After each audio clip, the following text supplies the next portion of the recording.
Let me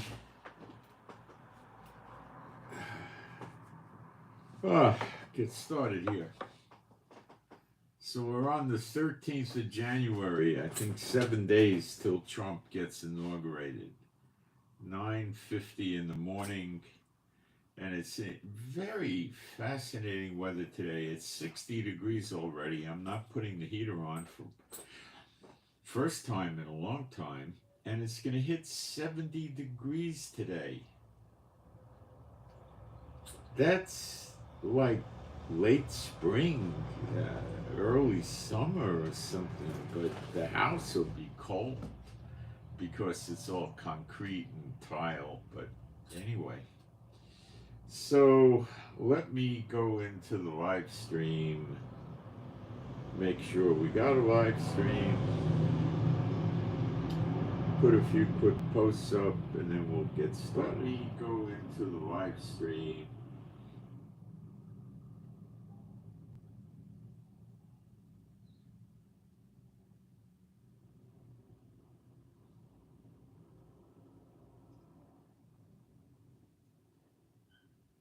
Just be a few seconds.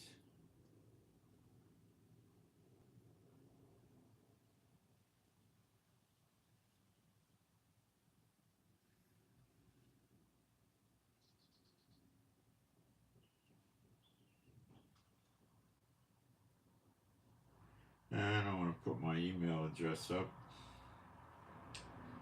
And it's not going to take, but be very fast.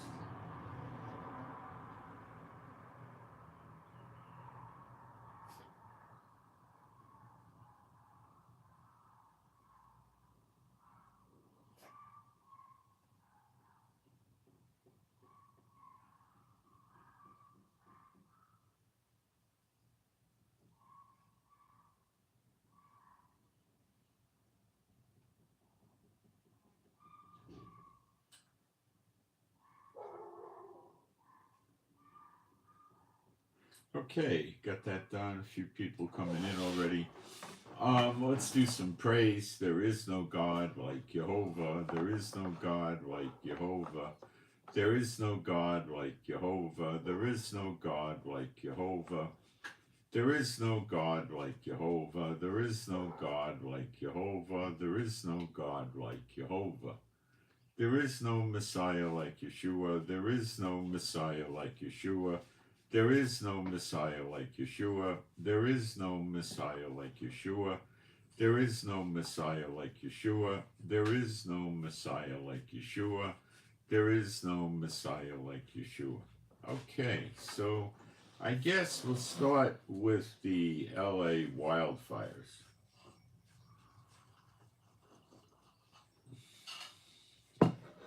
Now, I understand they have 14,000 firefighters and more are on the way. They're asking other countries to send firefighters, and Iran offered to send them, which I think was a joke, you know. They'd come and they'd have belt bombs or something. I don't know, you know.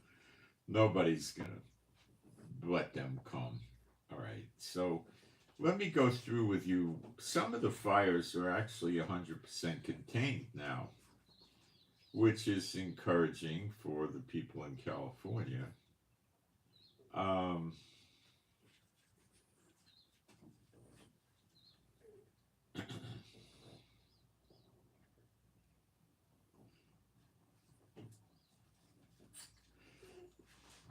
The Palisades fire is a dangerous one, and the east of the Palisades fire is, looking at a map, I can't get a completely accurate distance. It looks like it's a mile or something, you know, from Beverly Hills. Now, Beverly Hills is the sign of the Espots. I mean, that's their icon city. That's their place, okay? That's weird. Okay, it can get into Beverly Hills. It's quite close. There was evacuations in these rich neighborhoods before the fire had traveled that far east. And the people were running into a hotel called the Beverly Hills Hotel.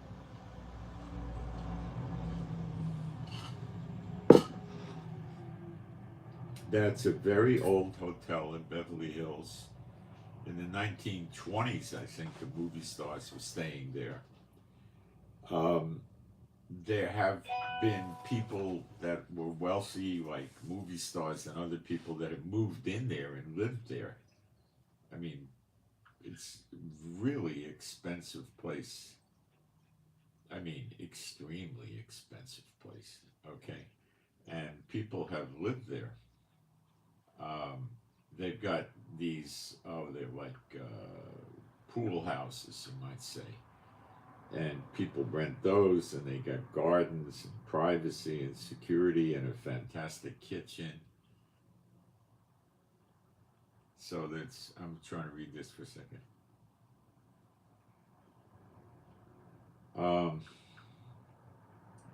So it's really an interesting hotel. That's where they went because they'd have all their luxury. They'd have all the, the people servants. They'd have room service. They'd have fantastic kitchen, centrally located, it's safe, and so forth. So that shows you how they like to live. And that might not be around anymore. I don't know. I really don't know. The strongest winds are going to come tonight, Sunday night, in California. Now, I'm hearing gusts of 50 to 65 miles an hour. I'm hearing gusts of 70 miles an hour. I even saw one guy said 100 miles an hour, which I think is a stretch. And the winds are supposed to blow south, a southerly direction. That means it's going to push the fire down towards Mexico direction, right? It's a long way to Mexico.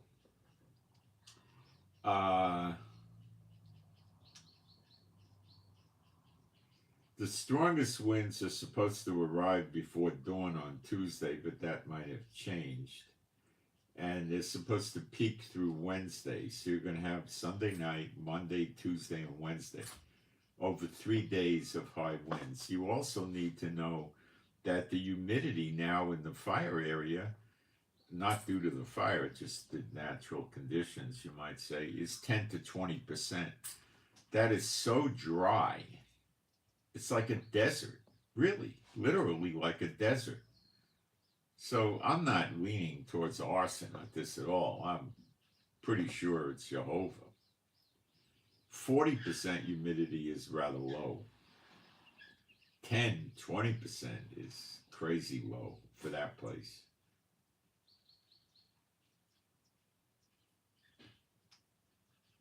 They're saying areas north of the fire line from Point Dome to Glendale are particularly at risk with the winds.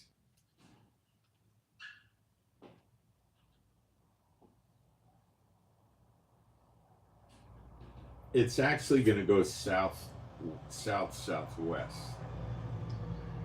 The land burned in the fire is 39,000, 40,000 acres already. I quoted an inflated figure I picked up from some character yesterday. It's not that high. It's around 40,000. Now, it's going to likely increase.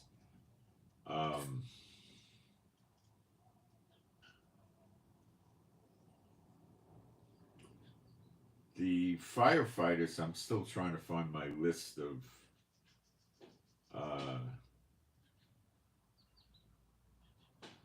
if I put it in here, I may not.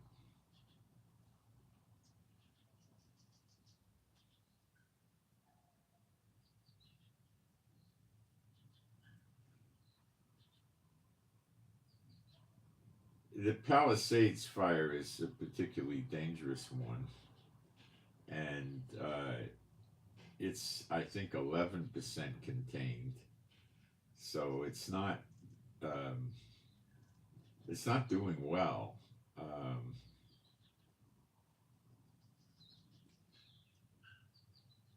So they're all up in arms about that. There's over 100,000 people evacuated. They're doing more evacuations, and they're having the National Guard set up checkpoints, the police and the sheriffs, and I guess the Highway Patrol might be helping. I have no idea. They may not be. Patrol the neighborhoods because they have curfews in these areas that have been evacuated, I believe, from 6 p.m. to 6 a.m. Now, they probably have curfews in areas that have not been evacuated because what's the point of it? But anyway, they're patrolling because they're having issues with looters. So the National Guard is helping with that. The National Guard is not putting martial law in place or confiscating guns or anything like that. That's not what they do. There's alarmists that are talking about, the military occupying, uh, uh, California. Yeah, that's nonsense. You know, I've seen them do curfews. Well, I've seen them in Florida when hurricanes hit. They put a 24-hour or even a 40, usually 24, maybe 36, 48 hours curfew where they don't want you going around the streets. They just want you to stay home. Now, I don't know how diligently they enforce that. During one of these, went out to my front driveway and looked up the street and I didn't see any signs of police or anything like that. I think that in those situations, if they saw me walking on the street, like taking an exercise walk or walking a dog or something, they probably would have pulled up on me and they would have asked me where I live and what I'm doing. And if I told them where I live in this community, which was a semi-gated community on a golf course, this is before I was in ministry, they might say like, well, there's a curfew, you should go home, why don't you head back home? They wouldn't have done anything. Well, that would have been the local police and sheriff, and they wouldn't. But, this is LA, they're more impersonal than they are. I was in a small city, very small, and they were pretty nice to you, unless you did something like a jackass. One day I called them up and I said, I'm having pests in my yard, and can I, if I get a BB gun and nail them, what'll happen to me? And the guy just said to me, he says, look, every kid in the city's got a BB gun, so, that's your answer, So, a friend of mine that owned a gun range had a full automatic machine gun. There was a BB gun, with gas or air, can't remember, and it shot like a machine gun, but those are legal. So I was having a raccoon problem, I think. So anyway, I don't know. There was a raccoon that was up in a tree in my backyard, and I don't know, one morning I came out and I saw him laying on the ground dead, and he looked in perfect health. He looked like $1 million, like new money, some of the people say, I don't know what happened to him. The jerk could have fell out of the tree. I don't know what he did. I don't have any idea. But anyway, I never shot anybody or any animal with it. We also used to have trouble with alligators coming up out of the water. The front of my house was on a golf course, and the back was on a bayou that would connect out to the Gulf of Mexico. And gators would come in there, although it was brackish water, they would come in. But they never came up in the yard. I had a 3-foot high picket fence, and I think that was enough to keep them out because they don't know if they're going to push the fence over or not. So I never had any issues with them. We had a boat dock. I briefly had a boat, and we had a boat dock, and it jutted out in the water, I don't know, 20, 25 feet or something, and then went off to the side. It was like L-shaped. And I never saw any gators in there, but on the golf course, there were gators. We used to see them sunning themselves. People thought it was cool. It's not smart, because there's children running around and dogs and cats. And it's not, they don't normally hunt people. They're more docile than a crocodile, you know. But it's a dangerous thing. I mean, some of them I saw was 6 feet long, and people playing golf 20, 30 feet away from them. That's not smart. Because if the thing feels he's threatened, well, they stay near a water hole. The golf course had water holes. So he would usually stay, 2, 3, 4 feet from the water hole. So if he felt threatened, he'd go in the water. But he could go the other way and charge somebody, they're dangerous things, They're not nice critters. They're cold-blooded reptiles. So anyway, yeah, all right. So the fire is going to get. I can't find the list. There was a few of the smaller fires, like about 3 or 4, they actually have 100% contained. Now, contained doesn't mean it's out. Contained means it's not spreading and they're kind of waiting for it to burn out. But with the winds, we don't know. You see what I'm saying? So this thing is expected to escalate quite substantially. So we got to wait and see what happens. I'm more and more convinced this is of the Lord, and it's the beginning of I will kindle fires in or about your cities in Jeremiah 50. I think it's verse 32. Daughter of Babylon, which is America. And they're downplaying a lot of this. 12,000 structures have been destroyed by the fire. Now, that includes commercial structures like a store, maybe a freestanding garage is a structure, a house would be a structure, an apartment building is a structure, a lot of things, but that's a heck of a lot of things destroyed. A lot of the famous entertainment celebrities have been affected by this.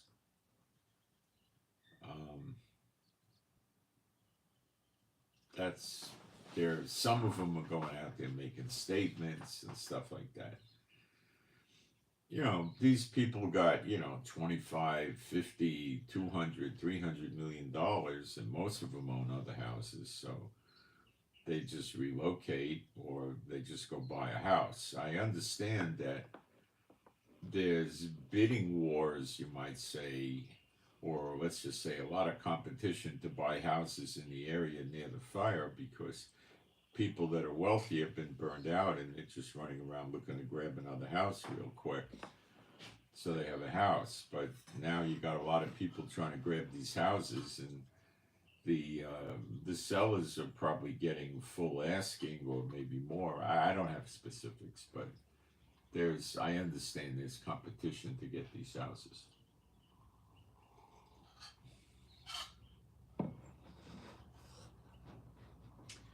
I think it would be monumental if Beverly Hills burns. And it doesn't, today, right now, it doesn't look like the fire is all that likely to spread into Beverly Hills, although it's close, because the winds are predicted, and I think they can usually call the winds reasonably well, but they don't know for sure. The winds are going in a south-southwest direction from the Palisades fire, which is not going to put it at all in the path of Beverly Hills. It's going to go a different way because Beverly Hills is sort of due east to the Palisades fire, but it's very, very close. And if the wind shifts, then it's in Beverly Hills. Quickly, too, because it's really close. So I'm interested in seeing if that happens.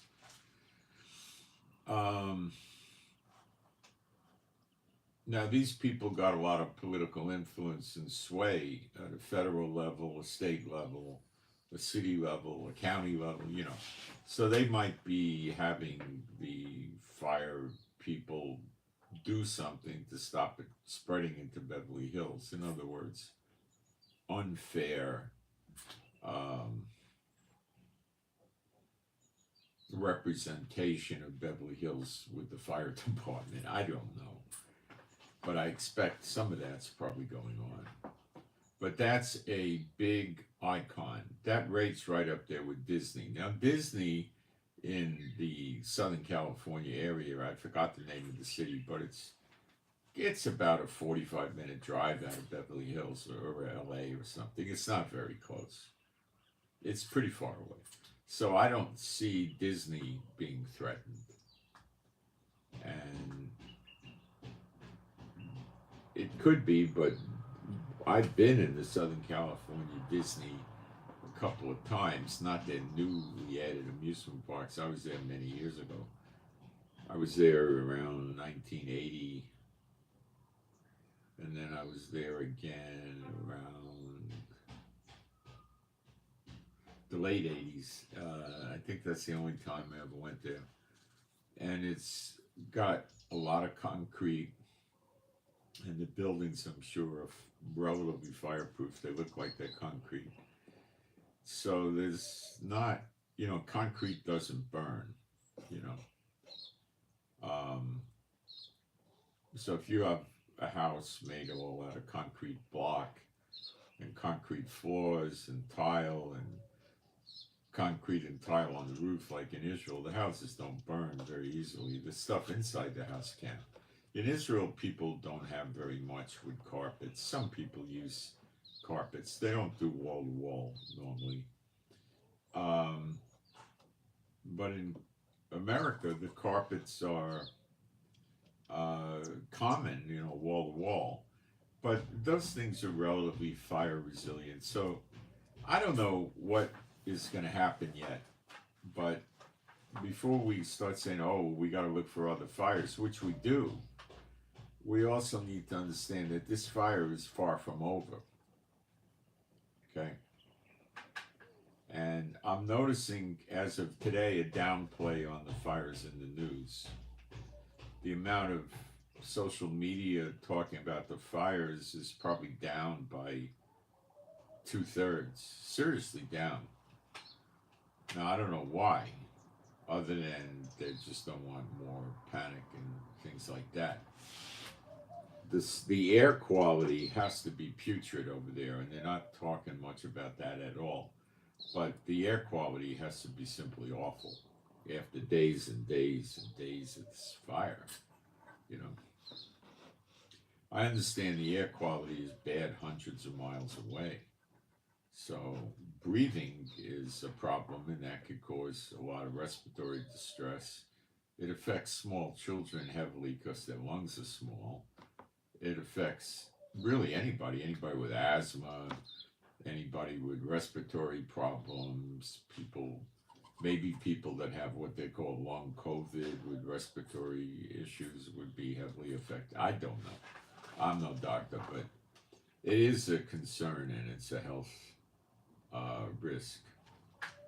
All right, let me see what's going on in the live stream. I do answer questions. I do go in the live stream periodically, and I will answer questions, but try to keep them relevant to the subject material.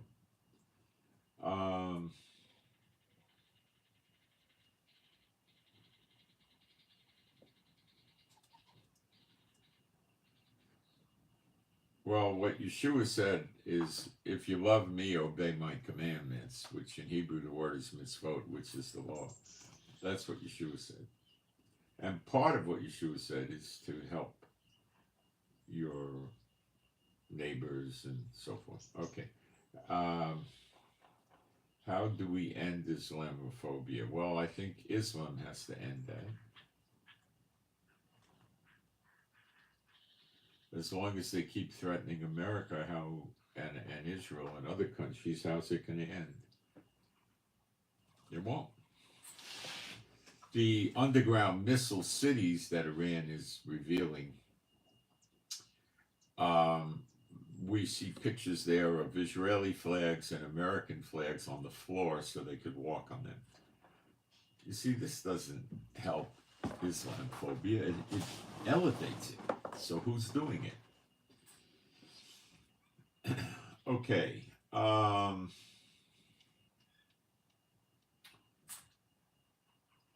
Running around saying first the Saturday people, then the Sunday people doesn't help. Saying first we get the little Satan Israel, then the big Satan America. That doesn't help either. So ask yourself where it's coming from.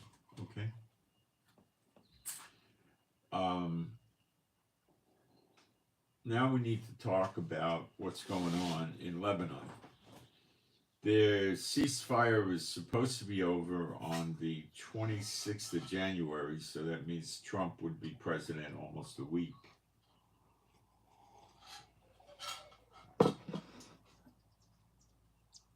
Basically, Israel doesn't care if it's over or not, in reality.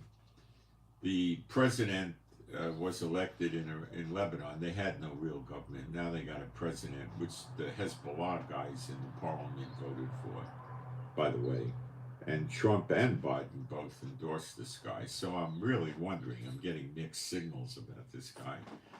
But he has moved the army into positions in southern Lebanon that they were supposed to do like 6 weeks ago, or something like that, 4 weeks ago. It was a 60-day ceasefire. And they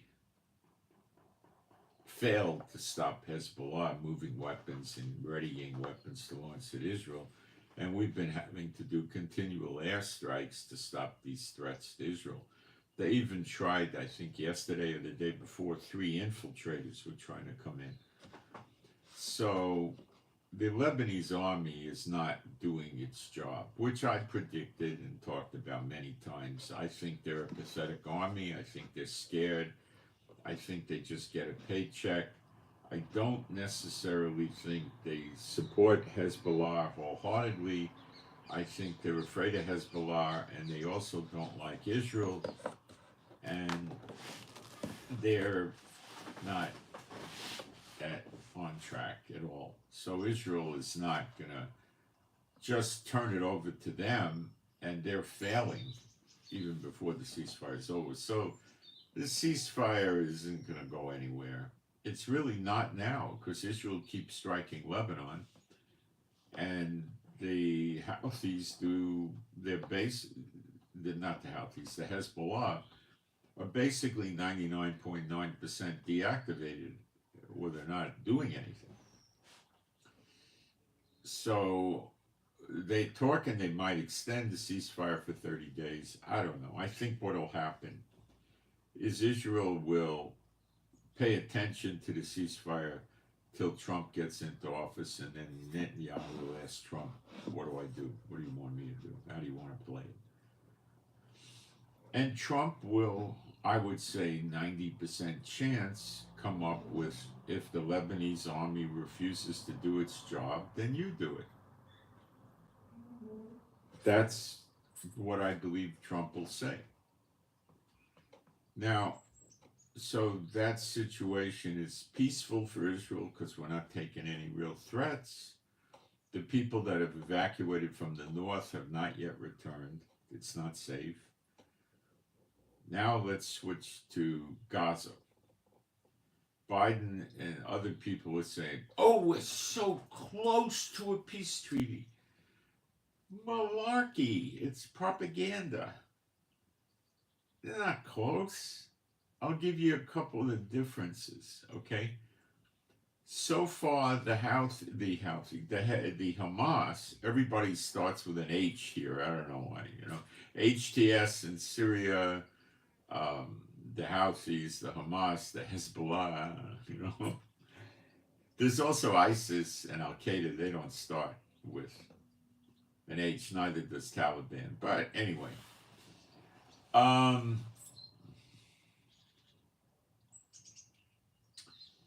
they have failed to give us a list of the living hostages.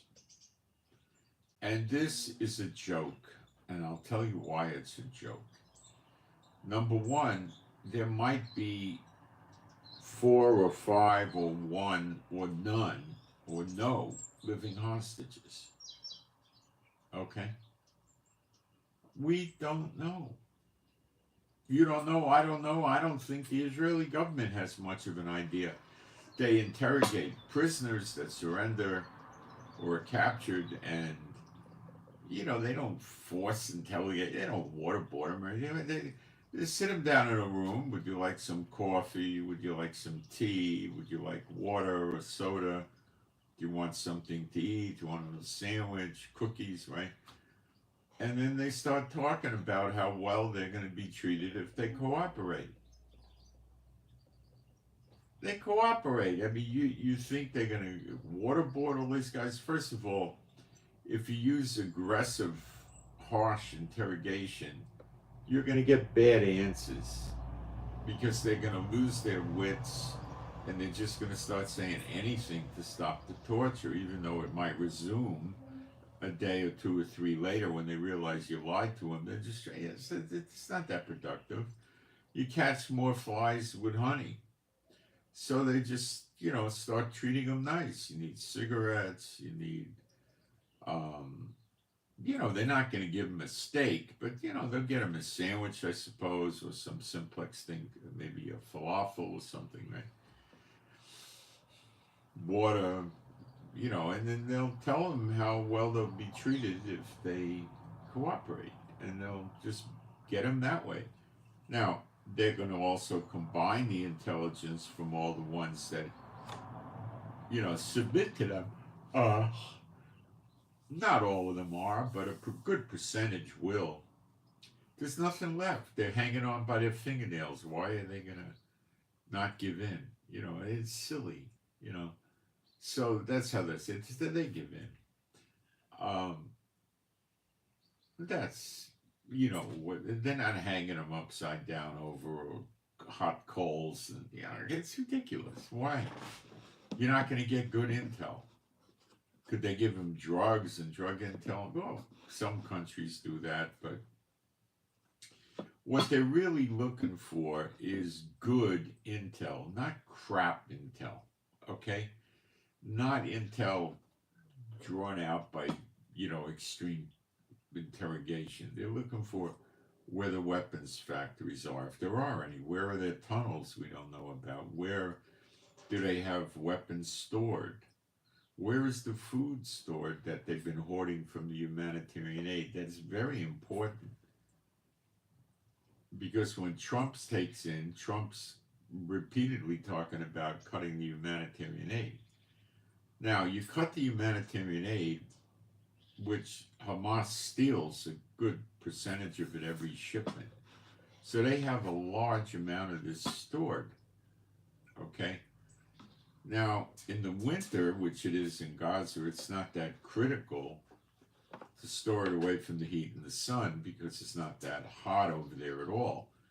But we need to know where that stuff is. So if the humanitarian aid is going to be cut, okay, we're going to destroy their food stashes. Do they have the food stashed in underground bunkers? Where are they? They might, but we could still access, blow it up. So if you just blow their stashes of food that they got, the humanitarian aid, which is water, fuel, medical, and food stuff, then they're just going to keep ripping off the new humanitarian aid and replenish. But if there is no new humanitarian aid, right,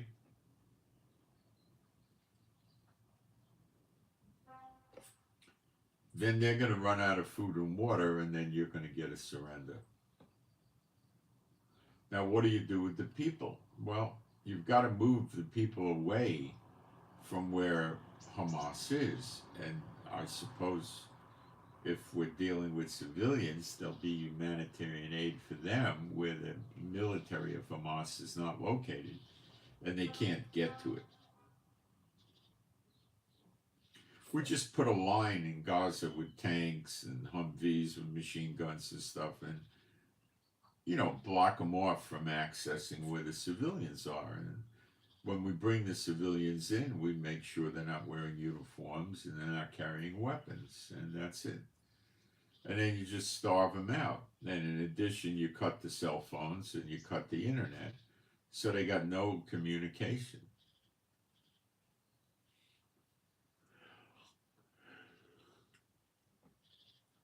I think that's a major implement of what Trump's going to do. Vice President-elect Vance said that Trump is basically going to put a lot of economic sanctions on Hamas. That's going to do zero or next to nothing. And he's also going to let Israel wipe out the remaining 2 battalions of Hamas. Some people say there's 1 remaining battalion, others say 2. I think it's probably 2, but I'm not sure.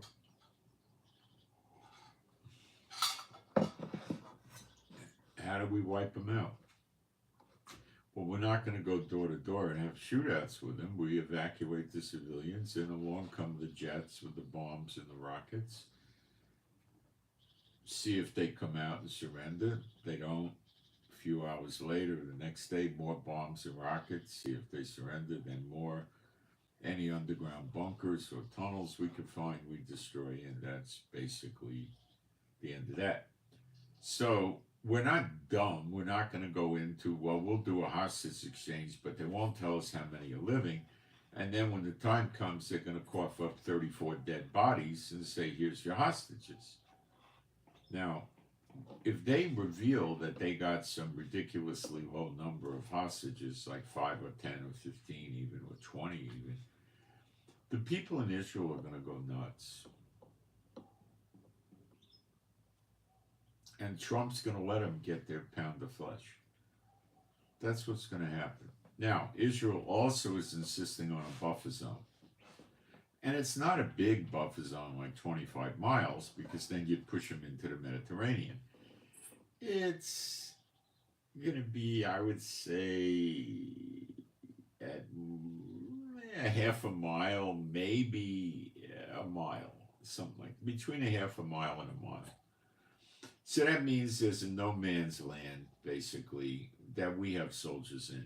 That's fenced off. It's got a lot of lookout posts. It's got sensors, cameras, things like that. So you can't get, you'd probably have to climb some very difficult fences to get into that buffer zone, and then you'd probably need more to scale more difficult fences to get into Israel. So it's designed to stop any swarming in Israel. It's not going to stop rocket or missile launches.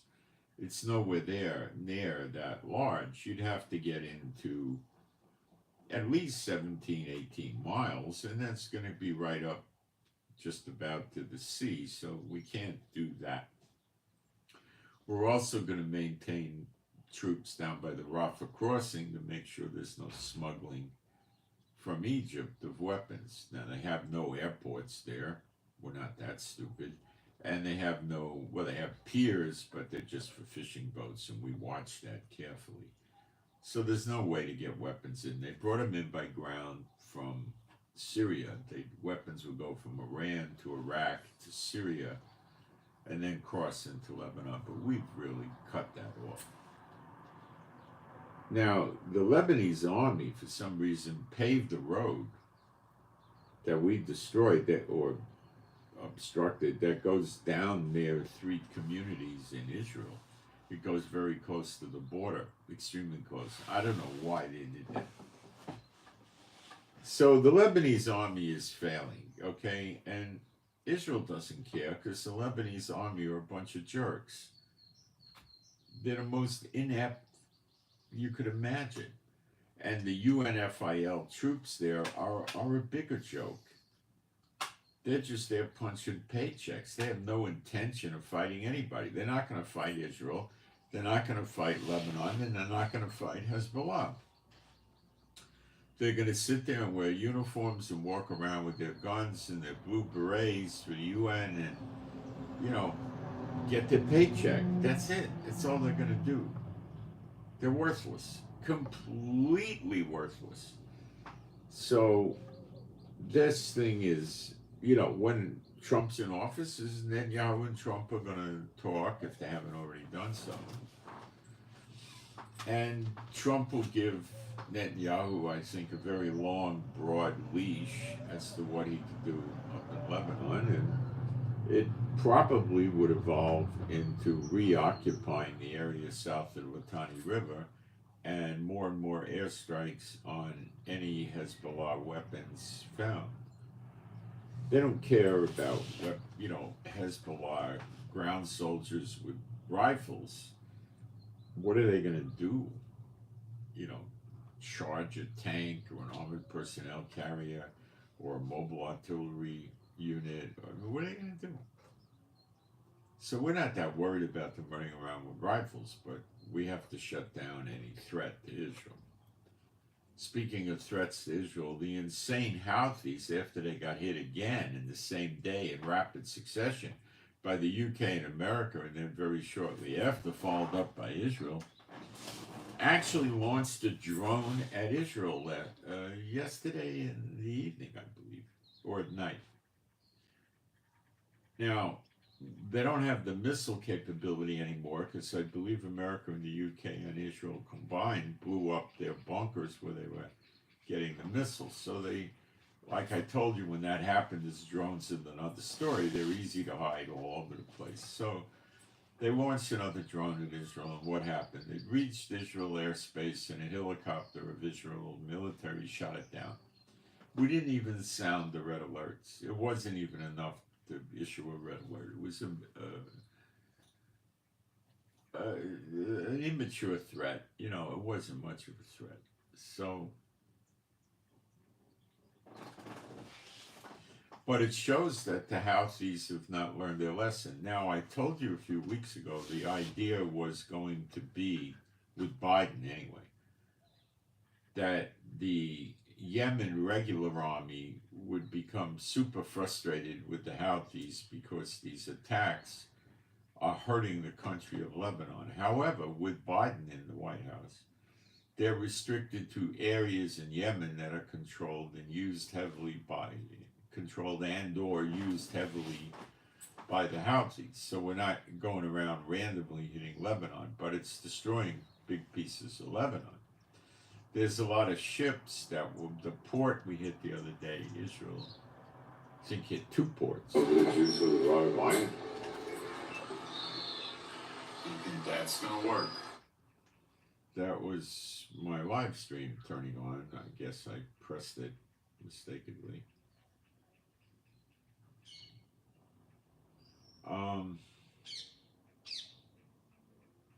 Let me go back and get this hooked up again. There it is. Mistakenly. So, there's ships that were going to dock up at Yemen, various kinds of ships. I think it's like 15 or something, that can't dock.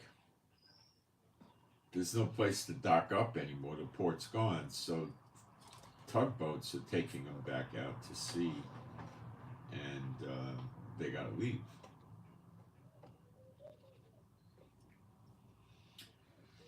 So the Yemen regular army is having clashes. They're calling it clashes. What's a clash? Well, shooting war is usually not a clash, but maybe there is some shooting with the Houthis in Yemen.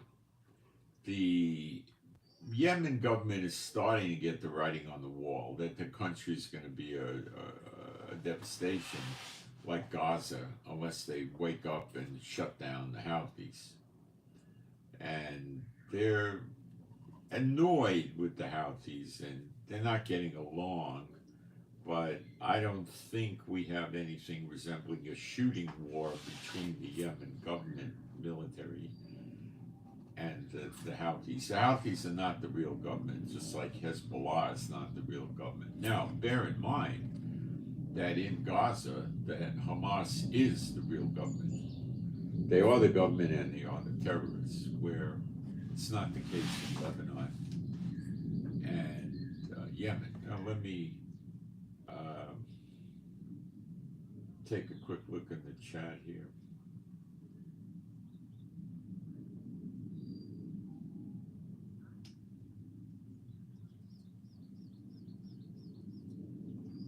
Yes, it's important to note that interpretation of biblical prophecies vary widely among religious scholars. I agree. I wholeheartedly agree.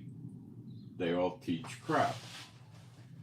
or it wouldn't get published by the Christian book publishers that are working with the churches, so they'd go bankrupt.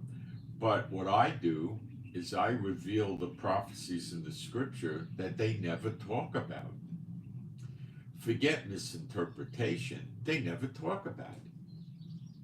That's different. That's evil. Okay.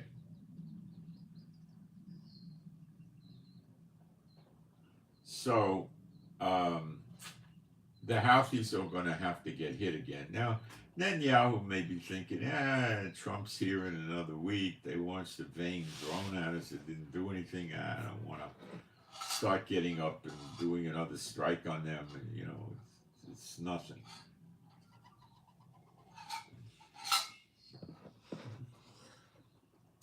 So Israel is not yet peaceful enough for me to say Malachi 3 with Elijah emerging and working openly in Jerusalem and the next temple. They never talk, the church never teaches Malachi 3 and 4, do they? It's never been fulfilled. It's not quiet enough yet. It's very close to quiet enough yet, but it's not yet. Syria's doing nothing. Now, Syria is very interesting right now.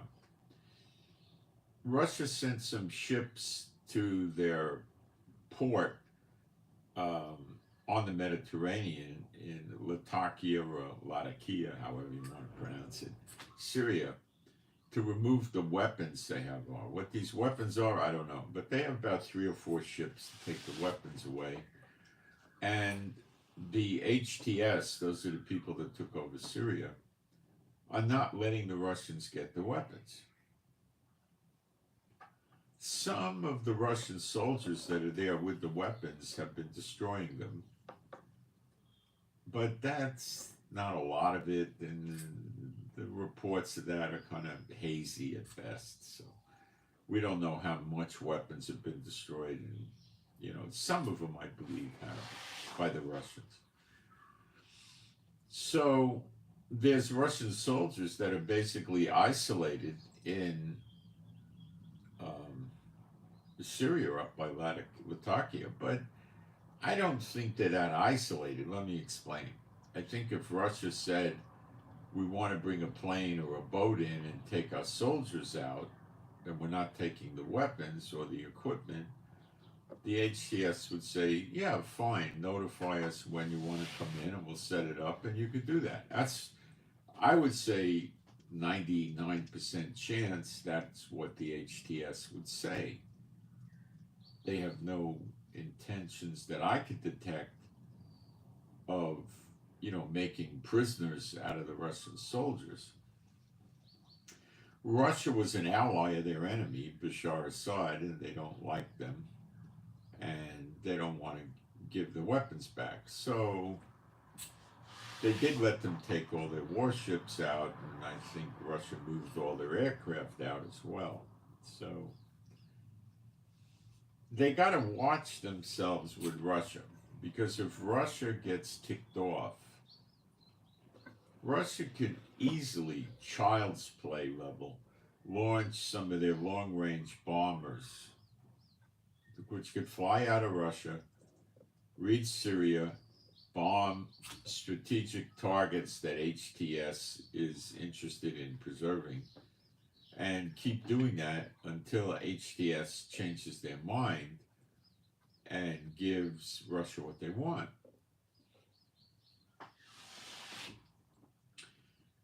It looks like there's a zero chance of letting Russia keep the bases in Syria. There's an air base by Latakia. It's walking distance to the Navy base, which is on the coast of the Mediterranean. A lot of their missiles their missile defense systems or air defense systems, I understand, were taken out. So it's very unclear as to what weapons are still there. But it looks like the HTS wants the weapons. So you must understand this has a small, very limited potential to blow up, but not a big expectation here. Putin could pop its cork and start bombing HTS, and then HTS would lose their temper and probably move the weapons. They might take the Russian soldiers as hostages. The Russian soldiers on the bases now are essentially hostages, but they're not being held by HTS. But they can't leave either. They can't walk out. They're not likely to go to Lebanon. And so what could they do? Nothing. How many are there?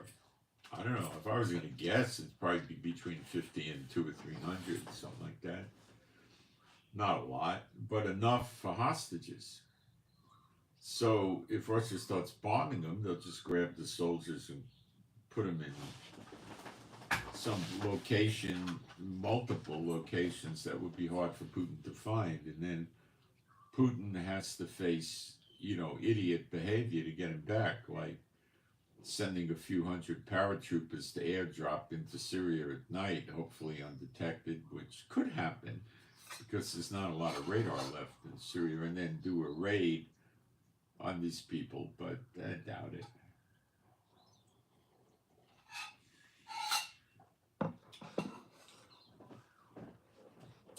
Putin might try to buy the weapons back from them.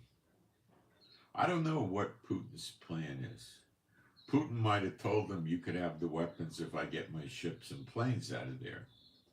And then he changed his mind and said, no, I want my weapons. Now my ships and planes are out of there, I want weapons. So what would happen if Putin brought 12 warships over there and started flying aircraft, long-range bombers over Syria? I don't know what America would do.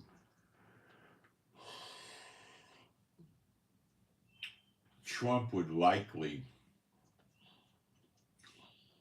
tell Russia to cut it out, or he'll help the HTS. So I don't know. Really, I don't know what will happen. I think it's really a problem between Russia and HTS, the guys that took over Syria that run it. And I don't think they're all that likely to give Putin his weapons back because they want them. So I don't know what'll happen, but I'm thinking it's not highly likely Putin's going to go to war over that. But being end times, you never know. Remember, Syria fell in 11 days with an army of 300,000. That's rather absurd, but it happened. So Biden is screaming, oh, we got to have a ceasefire before the 20th. Biden wants to have a ceasefire for his memory or something. I don't think it's happening.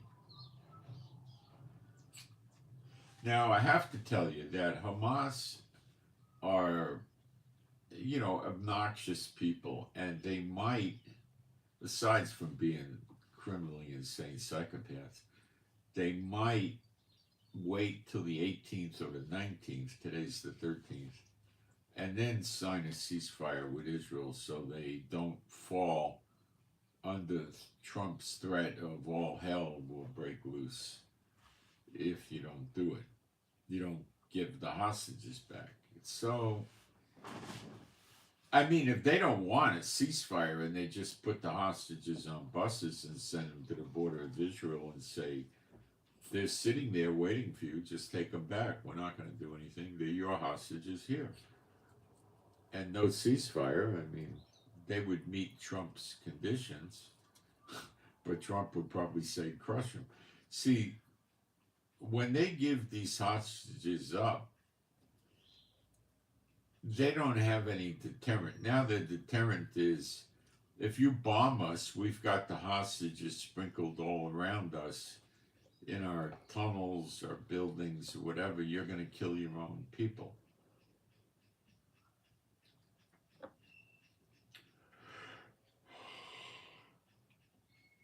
Trump's not going to put up with that. You know that.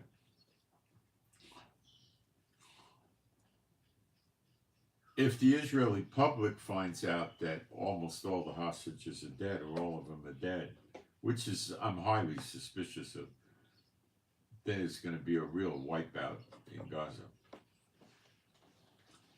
Netanyahu's not even going to try to contain it. It's not going to work.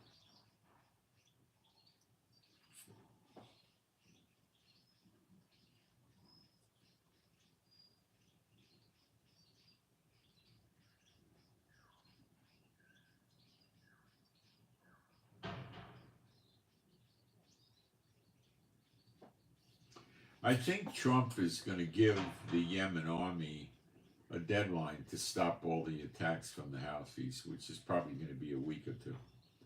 And if they don't stop it, Trump's going to say, I'm going to stop it, and you're not going to like it. And that's going to be bombings.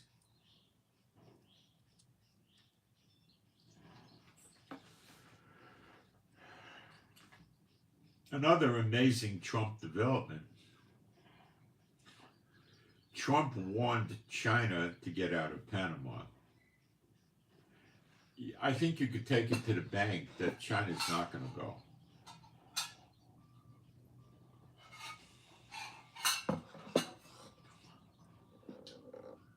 China has no substantial military presence in Panama. They could maybe put one in.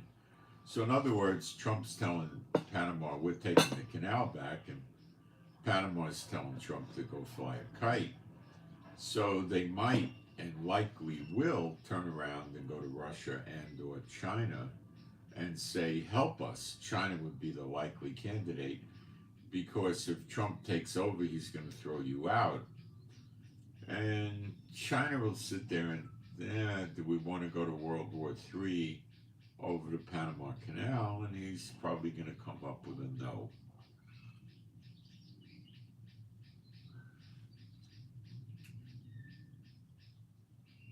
I don't know what's going to happen. Trump needs the Panama Canal militarily. He's mad about money because they're charging American ships more than they do other countries, and we gave them the canal. So Trump has some correct provocation. And double indemnity here is the fact that they got China in there. So Trump doesn't want to get shut out of the Panama Canal if we get into wars. So he wants to make sure he has control of the Panama Canal so he could shut out Russia, China, and North Korea. So I think Trump is definitely serious about the Panama Canal. I don't have much doubt in my mind, and I don't think they're going to negotiate for a buyback, and I don't think Trump is going to go for buying back the Panama Canal either.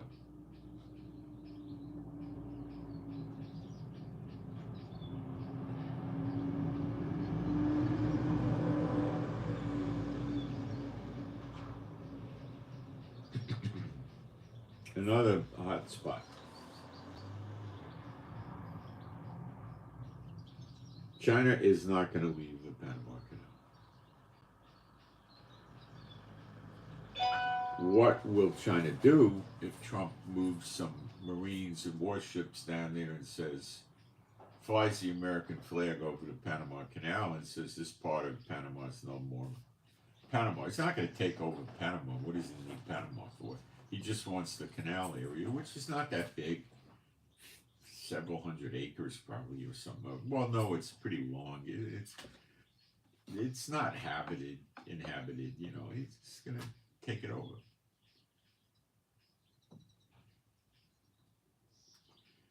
Will China do anything? I doubt it. But you never know. 10 times, you never know. Now, the Denmark-Greenland thing is getting even crazier. Okay? Denmark said publicly that they're going to, if Trump pushes taking over Greenland, they're going to Russia for help to stop this expansion of America. So they're saying they're going to go to Russia for help. Okay, now, let me check something and see if Denmark's in NATO. I don't know. I don't have I don't have all of NATO memorized.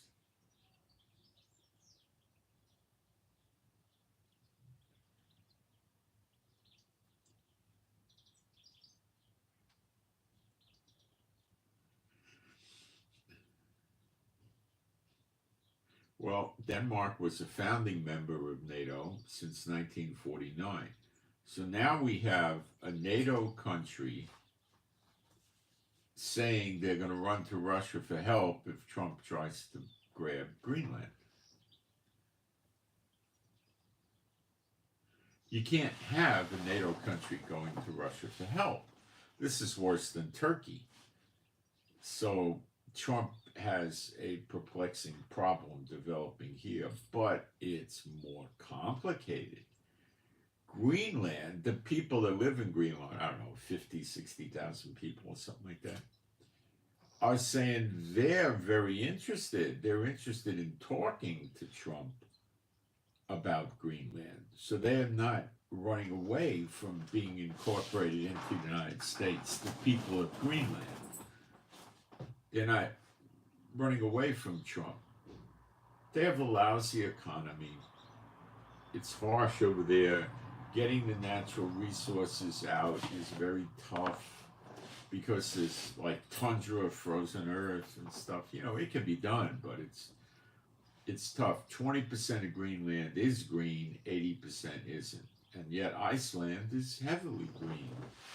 So these names are confusing. They're like opposite. You know, you should call Greenland Iceland and Iceland Greenland. But anyway, so they're in favor of Trump, and Trump is maintaining that he doesn't think Denmark has any legal right to Greenland. So now if he has the people in Greenland reaching out to him, he just tells Denmark, hey, you know, you're all screwed up. You don't have the right to it. The people in Greenland are suffering under you. You ignore them, blah, blah, blah, blah, blah. We're incorporating them into the United States. We'll make them a territory or a protectorate, or who knows what.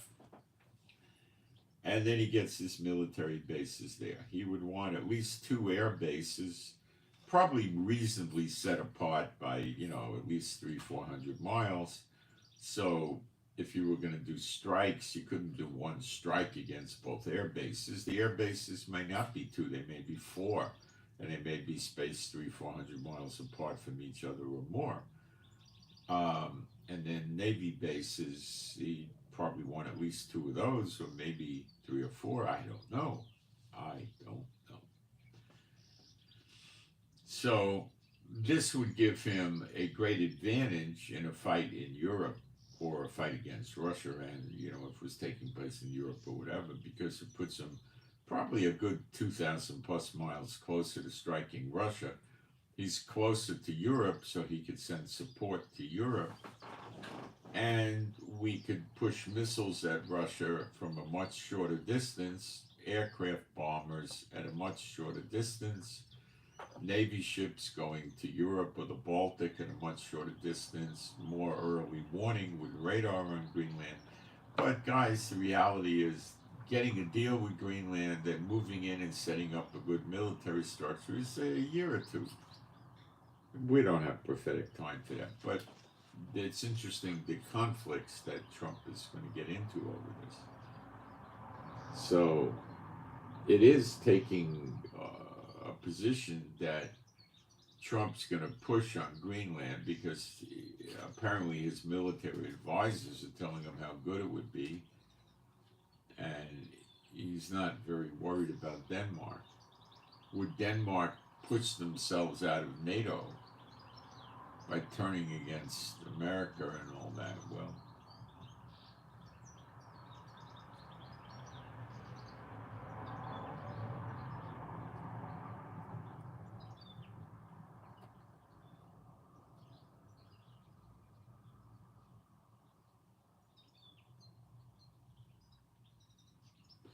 more trouble. All right.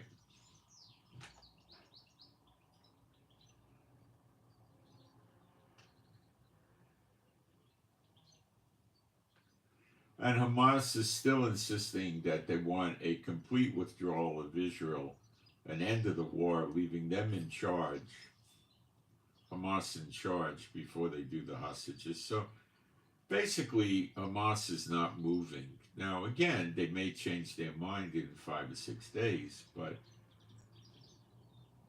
right now they're doing negotiations, and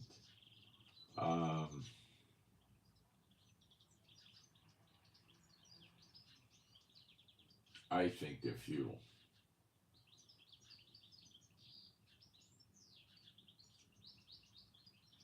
I don't know if I told you this. I listened to videos, mysterious explosive boom noises where the fires are in the LA fire. And that's sort of starting to trend on X. You know, I don't know what those things are, what those noises are. I don't know. They're saying they could be gas lines, but they seem, it'd have to be a heck of a big gas line when you listen to these explosions. They're quite large, but it still could be.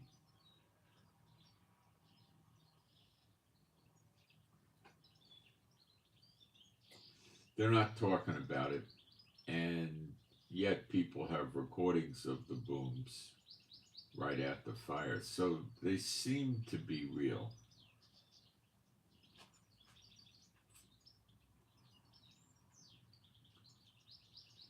The FBI director now, who's going to be leaving the FBI because Trump's going to get rid of him, so he's going out on his own, has said that Chinese hackers have already penetrated all of the power grid in the United States. He's talking the whole United States.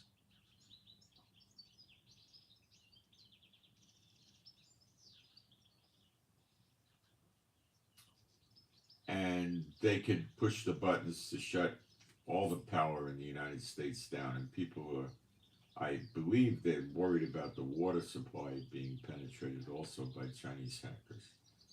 So if you go to Isaiah 60, we get a little bit of insight here as to, I'll read it. Arise, shine, for thy light is come, and the glory of the Lord is risen upon thee. For behold, the darkness shall cover the earth, and gross darkness the people. But the Lord shall arise upon thee, and his glory shall be seen upon thee.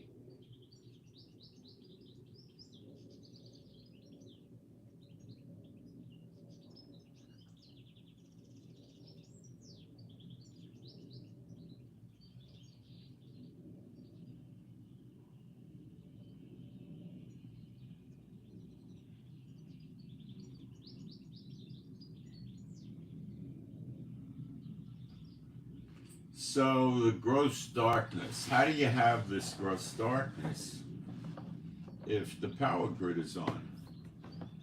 Now, we had the gross darkness in Egypt back with Moses and Aaron when they were getting ready to leave Egypt. And what happens is in Goshen, which is where the Israelites lived, it was dark outside. And I'm talking dark where you wouldn't see your hand in front of your face dark, that kind of dark. So the people of the Israelites couldn't really leave their houses, but they had light in their house. In other words, they could fire up a candle, coals, a lamp, or whatever they used for light.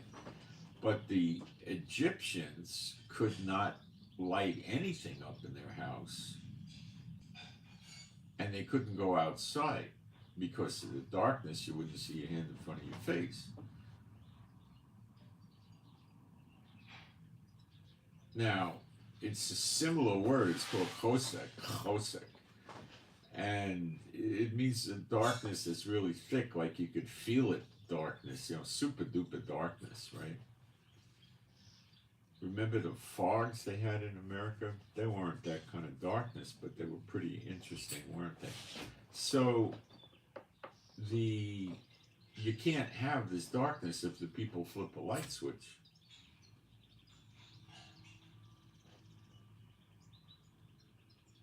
So yeah, it gives me an indication that yes, the power grid may go out, not just in America, in the world. When you read Jeremiah 30:11,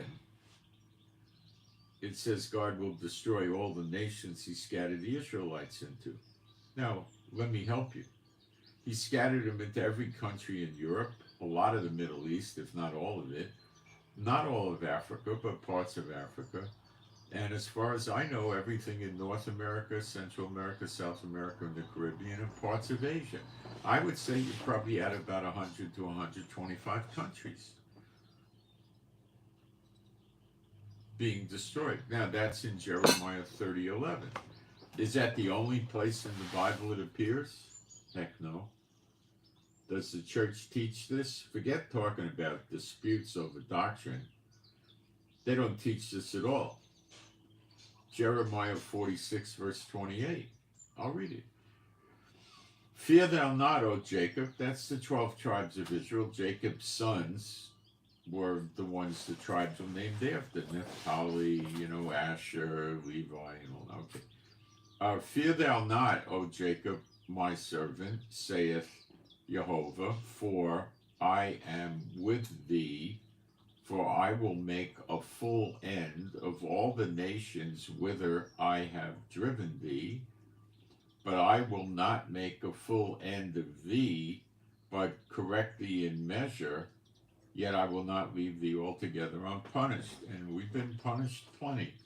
So let's, get real. The churches never teach this at all. It has never happened. And it can't happen until right before the next great exodus, so there are no more additional countries they get scattered into. So it couldn't have happened hundreds of years ago. The church never teaches this. Now, I'll read you Jeremiah 30:11, and you can see it's very close to identical.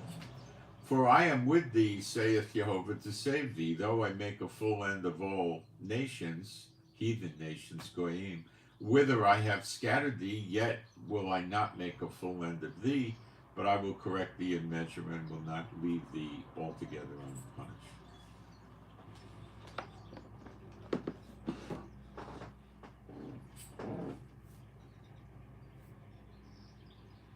Because the church doesn't teach it, don't get mad at me because I teach it.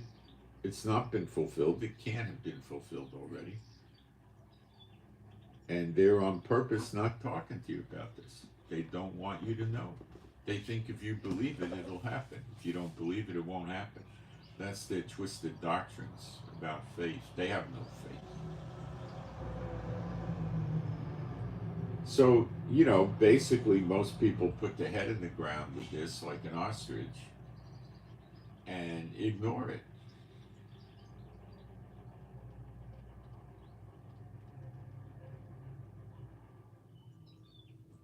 They just ignore it. And the people that just rely on the church for their doctrines and don't study the Bible themselves are about to go into extreme disarray. Have you heard one person other than me say this is the beginning of the prophecy against the daughter of Babylon? Let me read it to you.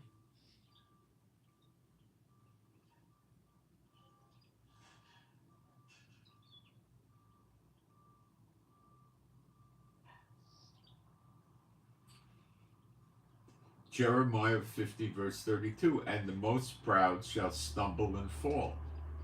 Well, now, somebody corrected me the other day and said, well, not only the rich and famous are the most proud and arrogant, it also happens to poor people. And I said I agree. And I also need to clarify this and say, is it possible there could be some wealthy people that are not arrogant and proud? Yeah, it does happen, but it's pretty rare. Okay, and the most proud shall stumble and fall, and none shall raise him up. And I will kindle a fire in his cities, it shall devour all around about him. The word him is added into the text. It's not in the original Hebrew. Fire in cities, the devour is better translated burn up, all round about. Now, is this the start of it? I believe so, because you got to look at all the other end time events and the year of recompenses. The church never teaches the year of recompenses, the day of vengeance, and the year of redemption. They never teach it. I'll read them to you in a minute. I'm going to take a quick break. Chief's in here someplace sleeping. He may start barking, but I don't think so. He's been out this morning. He's catching up on his 16 hours of sleep.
It's amazing we're going to hit 70 degrees today.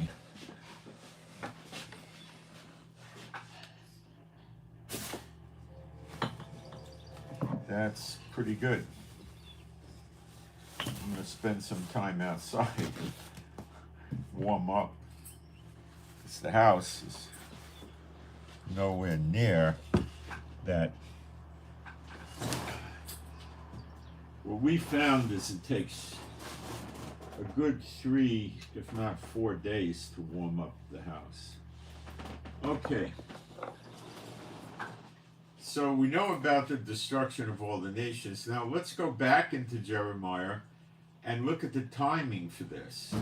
Uh-oh, what did I do? Oh, Chief was helping me knock my water bottle over. Thanks, Chief. He didn't know any better. Whoa, I got that in the wrong chapter. Okay, Jeremiah 30, verse 1. The word that came to Jeremiah from the Lord, saying, Thus speaketh Adonai Jehovah. No, thus speaketh Jehovah Elohim of Israel. So find me a scripture where he says, Thus speaketh Jehovah Elohim of the churches. There is none. If you're in Yeshua, are you in Israel? Of course. He calls you his brethren. What tribe would that put you in? Well, it depends what tribe you sojourn to Israel in. In Ezekiel 47, the last 3 verses, it explains that. But I can't go through everything in prophecy today.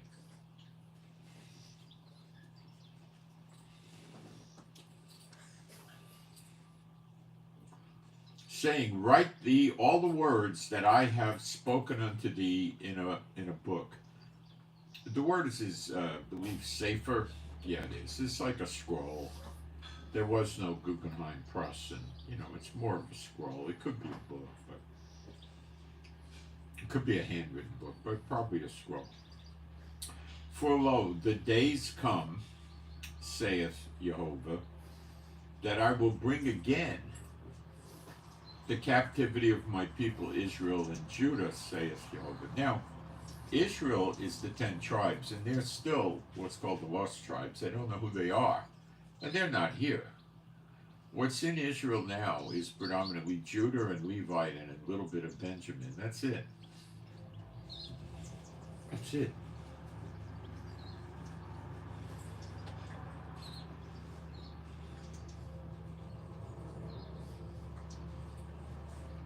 So the next great exodus hasn't happened.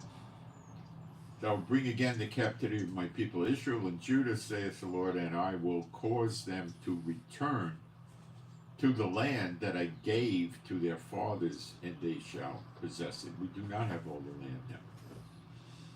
And these are the words that Jehovah spake concerning Israel and concerning Judah.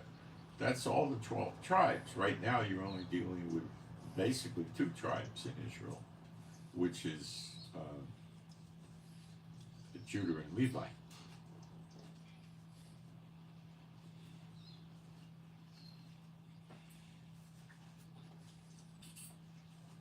For thus saith Jehovah, we have heard of a voice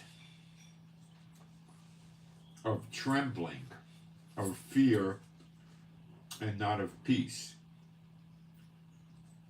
So much for the church teaching that the man of peace is going to come, and the man of sin is going to bring peace. I'm surprised they're not labeling that on Trump yet. They'll probably do it eventually. It's not him.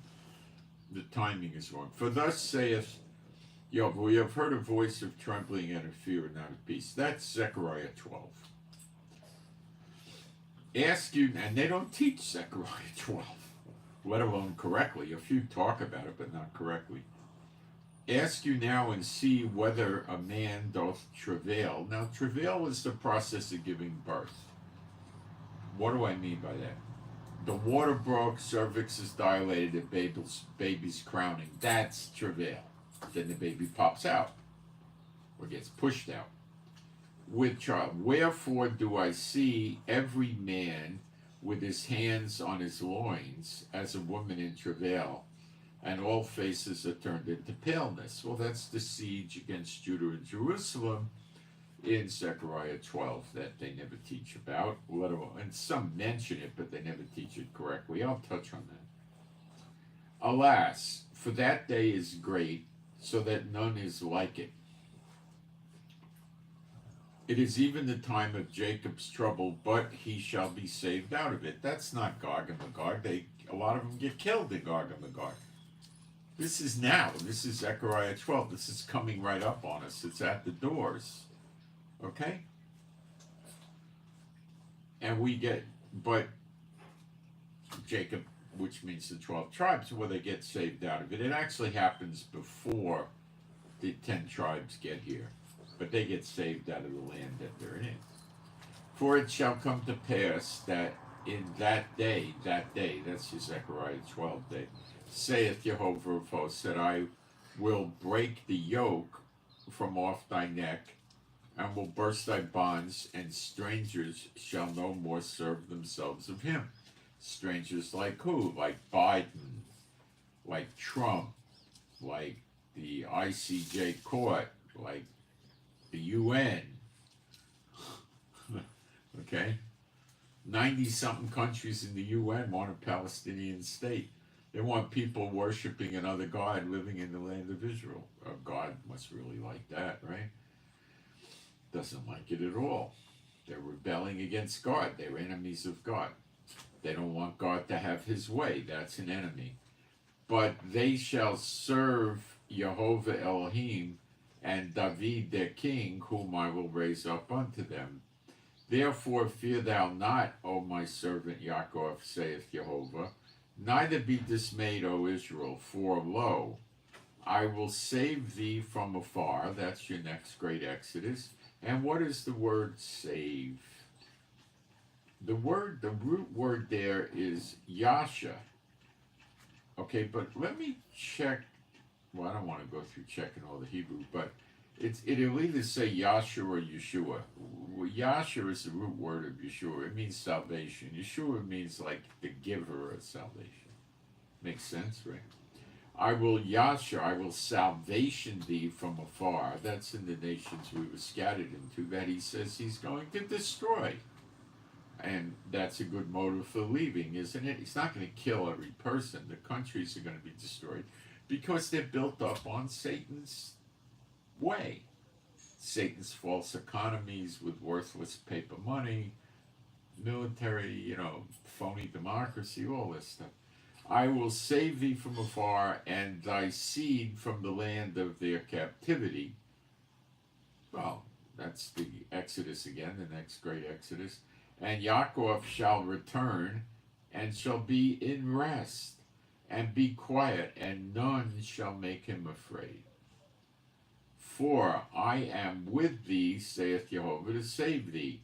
Though I make a full end of all nations, all heathen nations is the Goyim word, whither I have scattered thee, yet will I not make a full end of thee. I will correct thee in measure, and will not leave thee altogether unpunished. Thus saith Jehovah, thy bruise is incurable, and thy wound is grievous. There is none to plead thy cause, that thou mayest be bound up. Thou hast no healing medicines. All thy lovers have forgotten thee. So if you think Trump's going to come here and be our great friend, you're breaking Scripture. America's going to be very nasty to Israel, and it looks like it's going to be Trump. But he hasn't taken office yet. But from everything I could see, all the legal potential obstacles against him taking office are gone. So the only thing left is, like there's a brutal war in America, or Trump gets sick and dies, or something like that, gets killed, All thy lovers have forgotten thee, they seek thee not, for I have wounded thee with the wound of an enemy, with the chastisement of a cruel one. For the multitude of thy lawlessness, because thy sins were increased. Why criest thou for thine affliction? Thy sorrow is incurable. For the multitude of thy lawlessness, that's iniquity is what they use, it means lawless. Because thy sins were increased, I have done these things unto thee. Therefore all they that devour thee shall be devoured. Now, run the list of that. 94 countries in the UN that want to have a Palestinian state. Come on, wake up. And all thy adversaries, every one of them, shall go into captivity, and that means they're going to have to leave their own countries. That means their nations are destroyed, but they're not all dead. I'll read it again. Therefore all they that devour thee shall be devoured, and all thine adversaries, every one of them, shall go into captivity. And they that spoil thee shall be a spoil, and all that prey upon thee will I give for a prey. For I will restore health unto thee, and I will heal thee of thy wounds, saith Jehovah. Because they called thee an outcast, saying, this is Zion, whom no man seeketh after. Thus say, now remember that it says, I will restore health unto thee, and will heal thee of thy wounds. Now, let's take a break and we'll go to Hosea 6, and let me open this up to you, which the church never teaches, not even a little bit. Hosea 6, 1 and 2. Come and let us return unto Jehovah, for he hath torn, he will heal us. Sounds similar. He hath smitten, and he will bind us up. After 2 days, well, Peter said a day is like 1,000 years unto the Lord, and 1,000 years like a day. So he's not talking about punishing Israel for 48 hours. He's talking about punishing Israel for 2,000 years, which is not a precise exact 2,000 years like the 70 years of the Babylonian captivity. Okay? It's not that. It's roughly 2,000 years, so you can't really put your finger on it precisely, but we're there, just about. After 2 days will he revive us. That means bring us to life, chaya. In the third day, that's the millennium, he will raise us up. That's not a rapture. They misinterpret the word on purpose. The word is kum. Rise, stand up. It's not go up to heaven, because Yeshua's in New Jerusalem. We'll be there with him, and you could see him there and walk over to him, I suppose. And we shall live in his sight. Okay?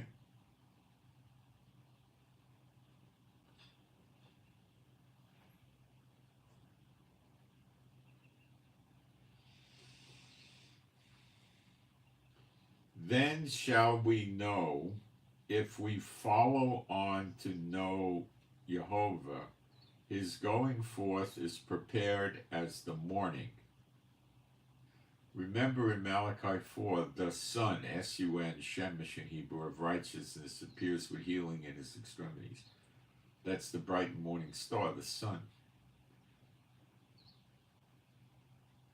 His going forth is prepared as the morning. But let's check that word, going forth. Matzah. Let's see what Strong's uses for English for this word.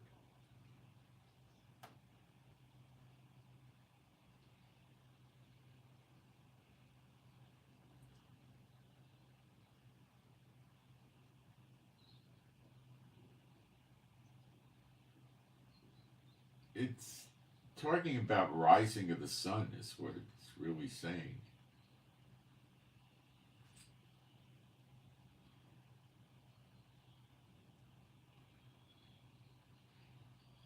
And he shall, it's saying like rising of the sun or something. Well, no.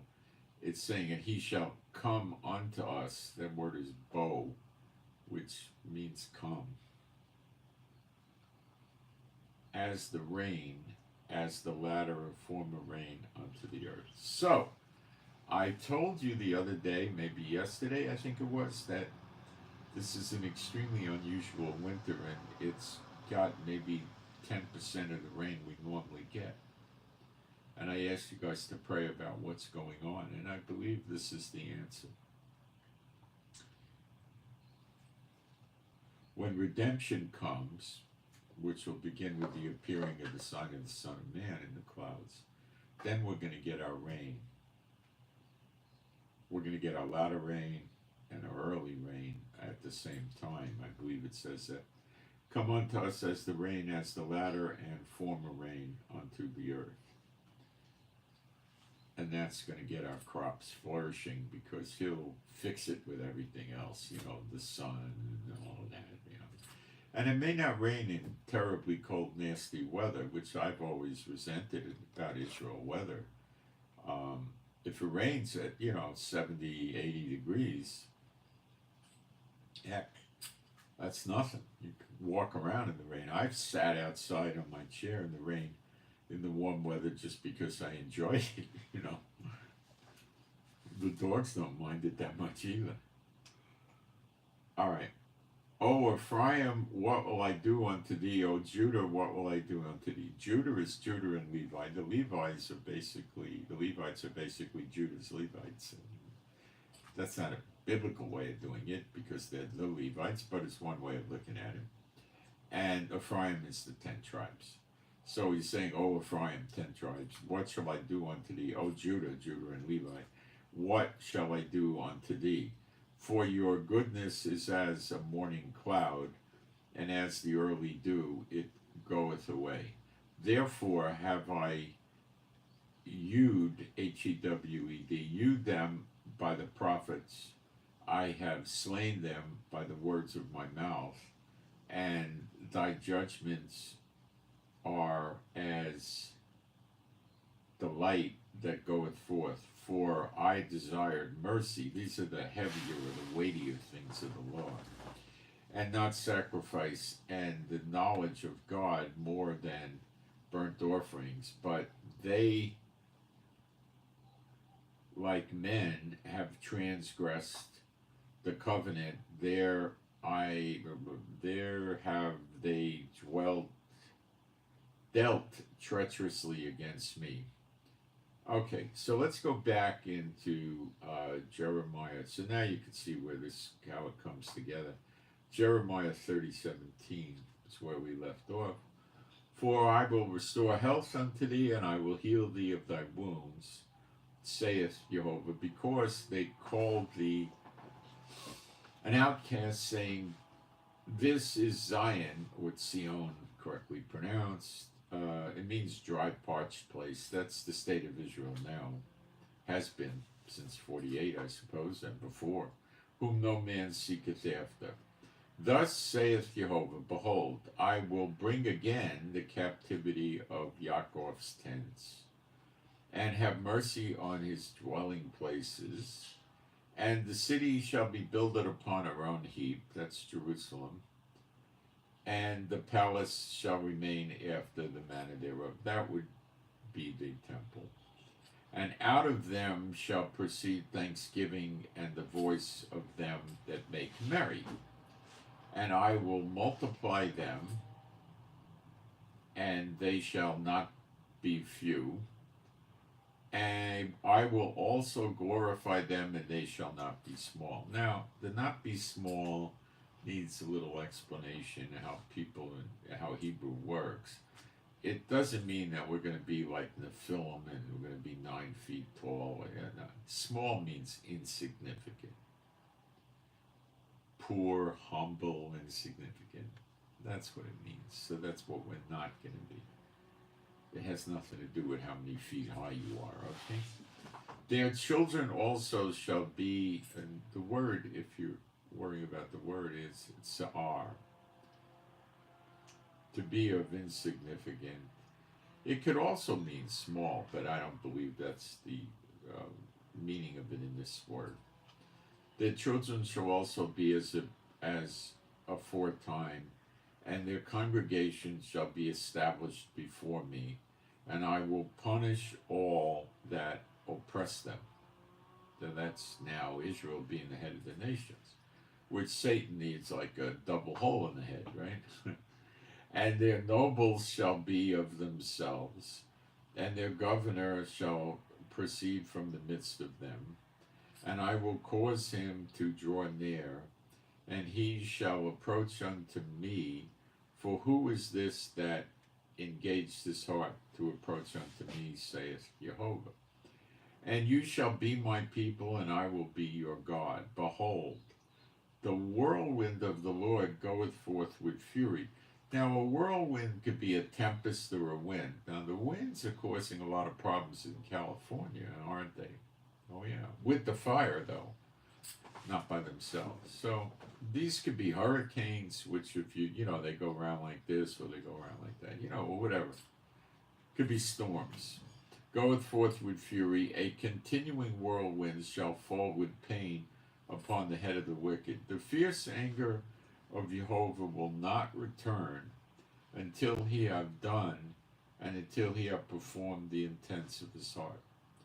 In the latter days you shall consider it. Well, you're in the latter days. Sadly, when you put together the Catholics and the Pentecostals and the nominal and the evangelical churches, you get 1 billion with the Catholics and 1 billion with the churches, 2 billion people. I would say what I read you just now in Jeremiah 30, 100,000ths of 1% of them know about it.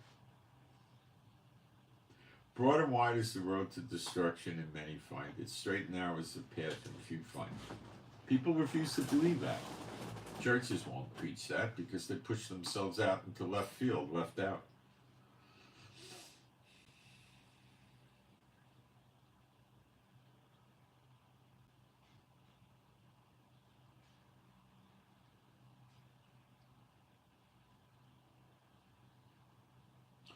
I have no idea who Keisha is. No idea. Never heard of this until you brought it up. Sorry about that.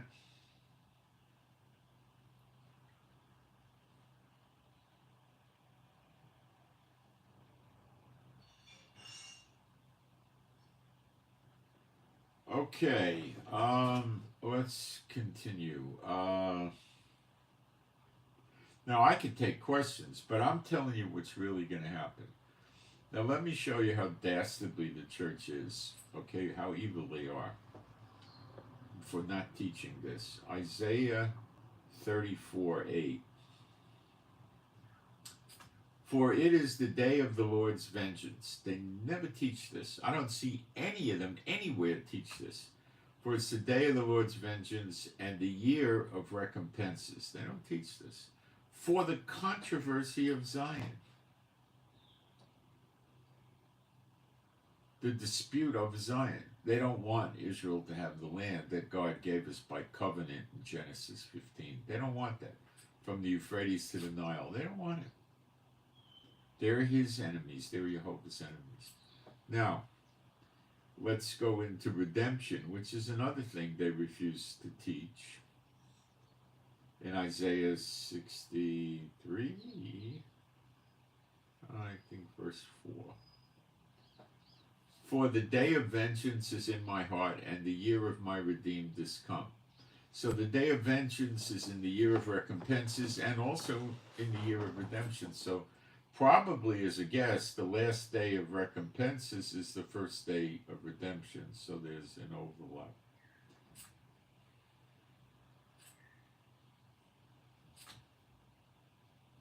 Now you say, what happens in the day of redemption? It's not hard, except they don't teach this either. And you know why they don't teach it? They don't want you to know it. Matthew 24:30. And then shall appear the sign of the Son of Man in heaven. And then shall all the tribes of the land of Israel, not the earth, mourn, and they shall see the Son of Man coming in the clouds of heaven with power and great glory. Now, that's the appearing of Yeshua, not the return to earth. They teach you it's the same thing. It's not. They teach this to you falsely to confuse you on purpose. Okay? So where do you see the relevance of this? Well, you see it. Let's go to Revelation 1:7.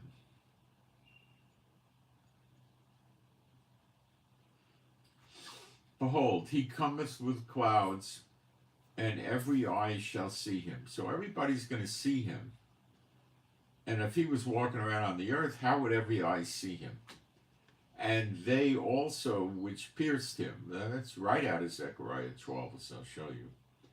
And all kindreds of the earth, it doesn't say that, all tribes of the land of Israel, shall wail because of him, even so, amen. Okay? Now you read Zechariah 12 and you understand what's really going to happen. And it's rather beautiful and shocking. Yet the church refuses to teach this correctly. Verse 1, the burden of the word of the Lord for Israel, saith Jehovah, which stretcheth forth the heavens, layeth the foundations of the earth, and formeth the spirit of man within him. Behold, I will make Jerusalem a cup of trembling. Remember we read about the trembling and fear? Okay. Unto all the people round about, when they shall be in the siege, both against Judah and Jerusalem. A siege is not an invasion, it's just surrounding, like an embargo or something, right? So they'll surround us. Okay? Judah and Jerusalem is the land we have now. And in that day, this happens in a day, will I make Jerusalem a, now it might take them more than a day to do the siege, but the redemption process starts in a day. I'll show you. And in that day will I make Jerusalem a burdensome stone for all people. All that burden themselves with it shall be cut in pieces, though all the people of the earth be. It's all the people of the land of Israel. It's the countries surrounding us, the Psalm 83 countries, if you will. Okay? All the people of the land, all the goyim of the land, the heathen of the land, be gathered together against us. It's not the entire world. These nations, it's just not. It's not Gog and Magog. Gog and Magog, Israel's living in peace and safety without bars and walls, with great riches, silver, gold, cattle. It's not Gog and Magog. In that day, saith Jehovah, I will smite every horse with astonishment, and the rider with madness, and I will open my eyes upon the house of Judah, and I will smite every horse of the people with blindness, and the governors of Judah. This would be better translated the judges of Judah. Now, why the judges? Well, the church will never teach you this either. See, how could I make this up? It's in your Bible.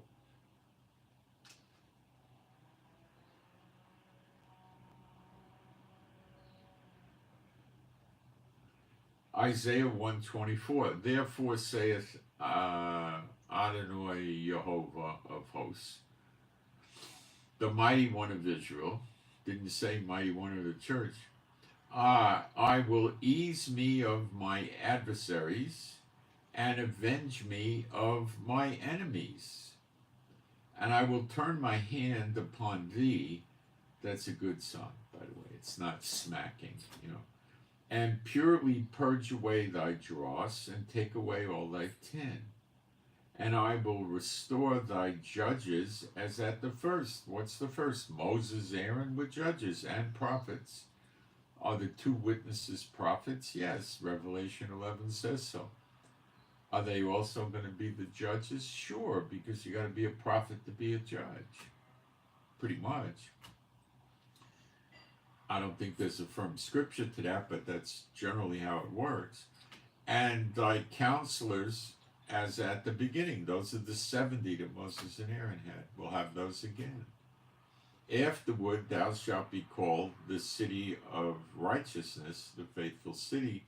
Zion shall be redeemed. There we go, year of redemption, with judgment, and her converts with righteousness.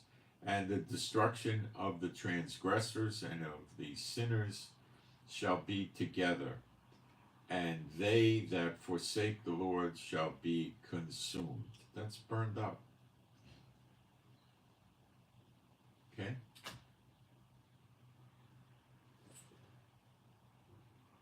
Zechariah 12.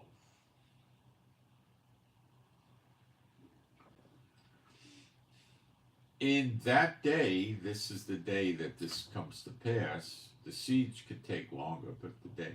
In that day will I make the governors, read the judges of Judah, that's the land we have now, like an earth of fire among the wood, and like a torch of fire in a sheaf. And they shall burn up all the people round about on the right hand and on the left. And Jerusalem shall, they twist the translation, shall remain still inhabited in her own place. Nothing happens to Jerusalem. So I don't think the missiles, drones, rockets, and bombs are coming down. All right, so the two witnesses have fire coming out of their mouth, and obviously this is them. Who else could it be?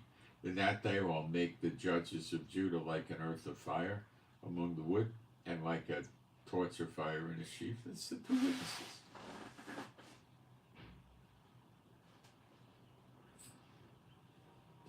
Verse 7, Jehovah also shall save the tents of Judah first, that the glory of the house of David and the glory of the inhabitants of Jerusalem do not magnify themselves against Judah. In that day shall Jehovah defend the inhabitants of Jerusalem, and he that is feeble among them at that day shall be as David. Now, the feeble are the old people that are bent over and can't walk right and all that.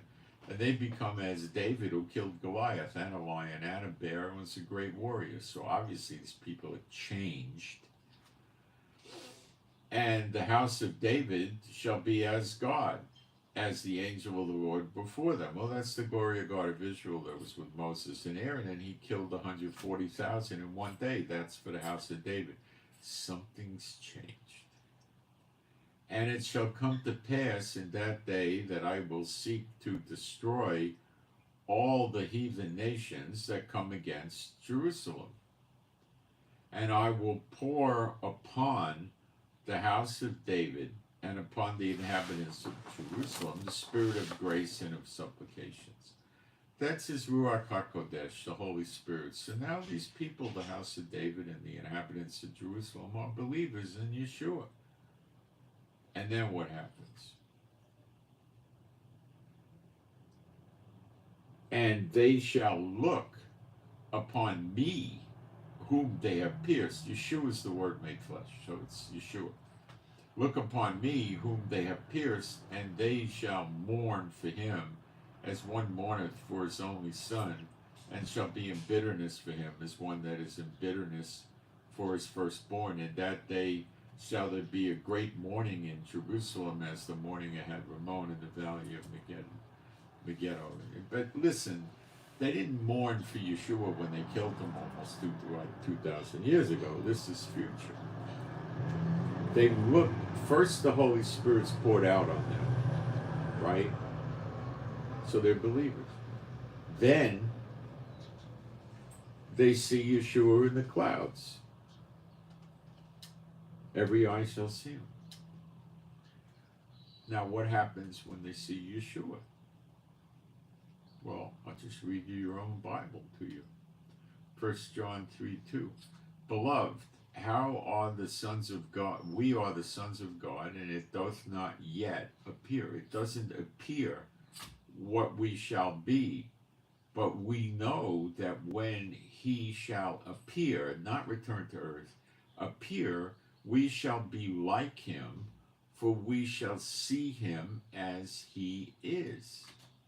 We see the glorified Yeshua HaMashiach in the clouds. Now, what happens when you see this?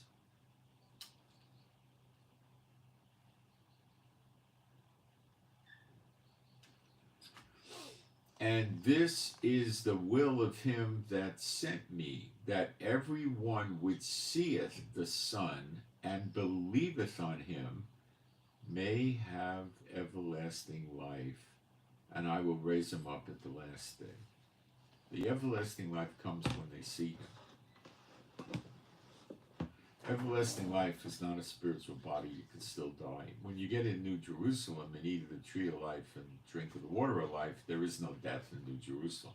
But we're not in New Jerusalem yet. New Jerusalem has not yet come down yet when this happens. So the Israelites have everlasting life, which is going to be like something like before the flood, only better. And they were living over 900 years. And this will be a double portion, so it would be longer. And you read scriptures that you may never have understood before. A child shall die at 100, and my people's days shall be like that of a tree. Now you should be able to understand it. And this is when they shall all know him, from the least to the greatest, in Jeremiah 31, which is right after Jacob's struggle. They shall all know me from the least to the greatest. I will give them a heart of flesh, put my law in their inward parts, another place put my law in their heart. And that's Israel's day of redemption, the appearing of the sign of the Son of Man. Now, isn't it just simply disgusting that these church pieces of garbage won't teach this to you? And this could happen next week. And they won't teach it to the people. Do you know how sick they are? The leaders of these churches, how demented they are, how evil they are. They know these scriptures. They pour through the scriptures all the time. I'm going to take a quick break, and then I'm going to teach you some more stuff they're going to teach you. It's all in your Bible.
preach this to a lot of people that don't believe it, but they listen to it. It's too frightening for them to believe it. Oh, he's a merciful God. And all of a sudden, you have a God that doesn't destroy his enemies, huh? Where'd you get those scriptures from? Not the Bible. But when the church falls apart, which really is on an any-day basis now, it really is. The California fires are rattling them. More stuff will come. It'll rattle them more. And people are going to stop going to the churches. They're going to see what a farce it is. And some of these people will remember what I preached to them. And they'll start digging, and maybe they'll get saved, and they'll come out of it. Come out from among them and touch not the unclean thing. And the churches are pretty unclean. They want to conceal the truth from God's people. And remember, if you're in Yeshua, he calls you his brethren. He's the king of Israel. He's the high priest in the order of Melchizedek. You're in Israel, and all Israel will be saved. But are you really in Yeshua? What is your fruit? Faith without works is dead. So they teach you the law is dead. They teach you about phony raptures. There is a rapture. Yeshua said it's on the last day. He said it 4 times. They teach against Yeshua all the time, commonly. John 6:39. And this is the Father's will which had sent me, that of all which he hath given me, I should lose nothing, but should raise it up again at the last day.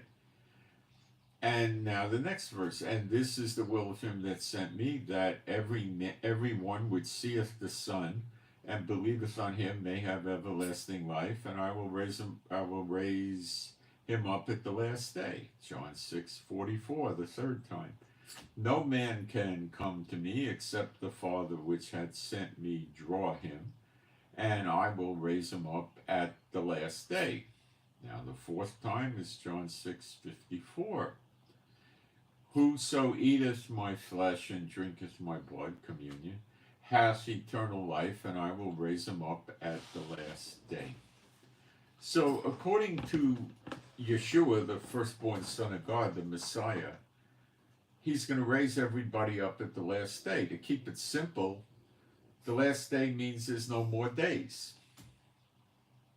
So after the millennium is over and Satan's released and gathers them like the sand of the sea, right? Father God Jehovah comes down from heaven and burns the whole universe up. We meet him in the air because there's no place to stand on. The dead are raised up. And we go up on the clouds to heaven to spend eternity with Father God Jehovah and Yeshua. That's real end times doctrine. It's quite simple. Having people get raptured before and go up to heaven and attend the wedding feast of the Lamb in heaven, which is actually a New Jerusalem when it comes down to earth, by the way. That's another lie. And then come down to earth as gods, spiritual gods, is complete poppycock. It's just not in the Bible.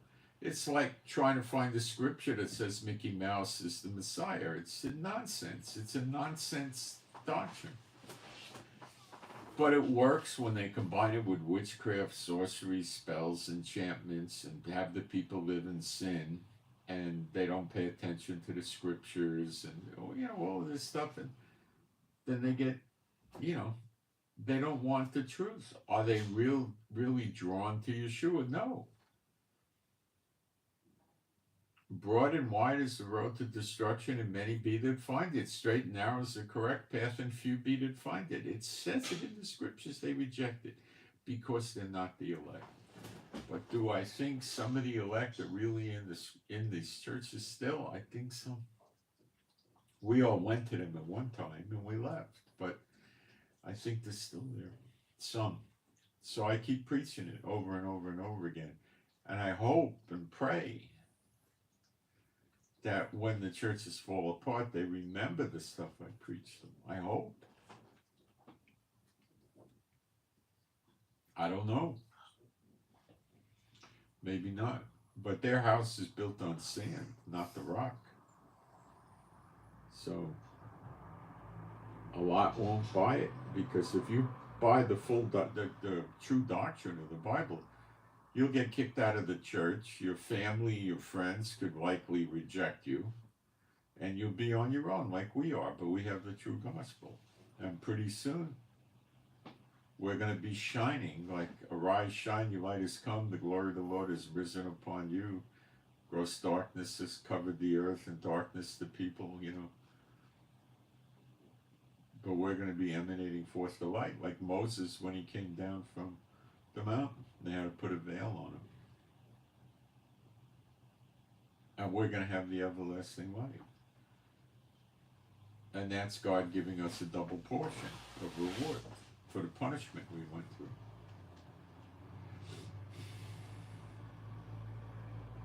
And you're seeing how close we are now, because we've got no real combative weapons coming at us from Lebanon or Gaza or Syria or Iraq or Iran. Only the Houthi idiots in Yemen, and their attempts are grossly feeble. We're not quite there yet, but we're there. And then when that happens, we're ready for Malachi 3, which is what we're all waiting for next. I'll walk you through Malachi 3. Today was a good summary of end times. It should help some of you. Behold, I will send my Malach, and he shall prepare the way before me. That's Elijah. John the Baptist had the spirit of Elijah. He prepared the way for Yeshua when he was on earth. And this is Elijah. Of course, he has his own spirit of Elijah. And he will be preparing the way. Remember what the scripture says, whom the heaven must receive till the restitution of all things. All things are not restored. Psalm 110:1, the Lord said to my Lord, sit thou at my right hand until I make your enemies a footstool. Well, his enemies have not yet been made his footstool. And when he appears in the clouds, he's seated on the right hand of power, which is God the Father, because he still has to be at the right hand of God until his enemies are made his footstool. And when he appears in the clouds, it's not complete. That's sort of the beginning of the end. Shall suddenly, okay, so, and the Adonai, that's the Lord, soft version, you might say, whom you seek shall suddenly come to his temple, even the messenger of the covenant. Now that's back to Elijah, because the Jews believe Elijah will teach them Torah, and he will. Whom you delight in, behold, he shall come, saith Jehovah of hosts. So now we're seeing the glory of God of Israel, the temple, and Elijah. Completely foreign to the church. You ever hear them preach this? Yet here it is, right in the Bible, unfulfilled prophecy. But who may abide the day of his coming, and who shall stand when he appeareth? For he is like a refiner's fire, and like a fuller's soap. And he shall sit as a refiner and purifier of silver, and he shall purify the sons of Levi, the Levites, and purge them as gold and silver, that they may offer unto Jehovah an offering in righteousness. So now the offerings in the temple are righteous, correct. Now the blessings of the law come on Israel. Then shall the offerings of Judah and Jerusalem be pleasant unto Jehovah, as in the days of old and as in the former years. And I will come near to you to judgment. I will be a swift witness against the sorcerers, the adulterers, the false swearers, and against those that oppress, the hireling in his wages, the widow, the fatherless, that turn aside the stranger from his right, and fear not me, saith Jehovah of hosts. For I am Jehovah, I change not, therefore you sons of Yaakov are not consumed. Chief, no, not yet. Now, let me read you another scripture so you understand the severity of things that are going to happen. And then when you realize what happens to Israel, you may understand the severity of how he's going to deal with the nations. Zechariah 13:8, and it shall come to pass that in all the land, call Haaretz, all the land of Israel, saith Jehovah, 2 parts therein shall be cut off, 2/3 cut off, and die. But the third shall be left therein, and I will bring the third part through the fire, and will refine them as silver is refined, and will try them as gold is tried. They shall call on my name, and I will hear them, and I will say, it is my people, and they shall say, Jehovah Elohim.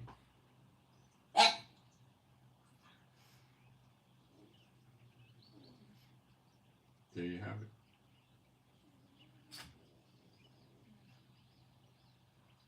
Now, I'll show you the Bible tells you when Yeshua is going to return to earth, roughly, not the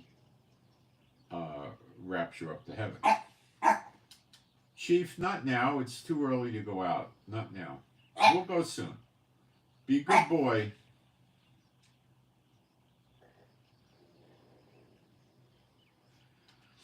Daniel 9:24 in every Hebrew manuscript does not say 70 weeks. In every single Hebrew manuscript, it has the same word twice. Shavim, Shavim. Even the vowel pointing is identical, and vowel pointing is bogus. The first Shavim, or 70 years, was the Babylonian captivity, which Daniel was in. The second 70 years begins with the redemption of Israel. Let's read it. 70, 2 70s, are determined upon thy people, Israel, and upon thy holy city, Jerusalem, to finish the transgression, to make an end of sins, and to make reconciliation for lawlessness, and to bring in everlasting righteousness, and to seal up the vision and prophecy, and to anoint the most holy. That's the holiest of holies. Yeshua HaMashiach, the word Mashiach is anointed. Christos means anointed. Shh! No bark. He doesn't understand I'm doing a live stream. He doesn't know what a live stream is. He thinks I'm just sitting here talking into air. Okay, so you've got the 270s. So what happens when Yeshua appears? Well, I'd say right before that, the moon turns to blood and the sun goes dark. Then Yeshua appears and we get the everlasting life. All the true believers, wherever they are, will get it. All the Israelites around the world will get it. And then you all come to Israel. As Ezekiel chapter 20, starting in verse 33, in the wilderness you'll pass under the rod and enter into the bond of the covenant. My guess is you'll probably be in the wilderness more like 40 years, rather 40 days, not 40 years, something like that. I don't know exactly. And then we read in the book of Joel, just before the end of Gog and Magog, the moon turns dark, the sun goes dark, and the stars fail to give their light and fall. That's just before Yeshua comes back down to earth. So from the time you see the moon turn to blood and the sun go dark till Yeshua's return to earth, you have 70 years. Isn't it nice the church never teaches you this? Bunch of bums. Okay, now you know more than most people in the world do, which I wish was not the case. I wish there were millions of this. I do, I'm genuine. But it is what it is. Straight and narrow is the way, and few be to find it. It's sad, really, but what are you going to do?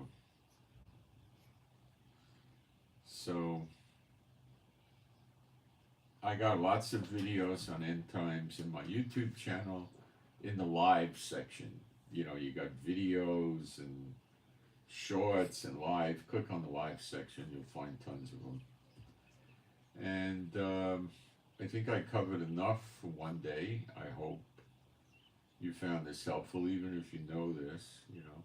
Now, what we that have the true gospel are waiting for is Elijah to appear, working openly in Jerusalem. And how many of you would not bend over backwards to get over here to hang out with Elijah. And I got news for you. He wants you here too.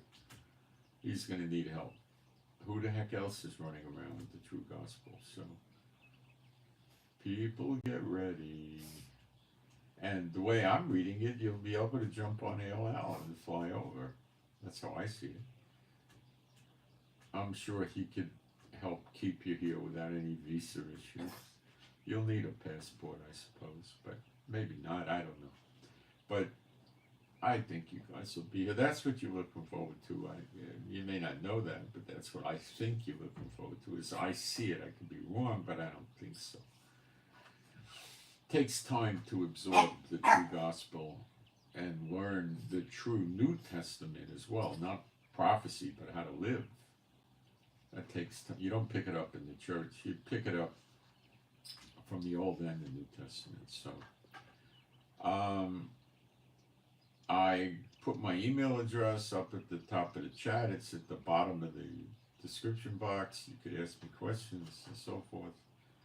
And I guess that is enough for today. We covered a whole lot.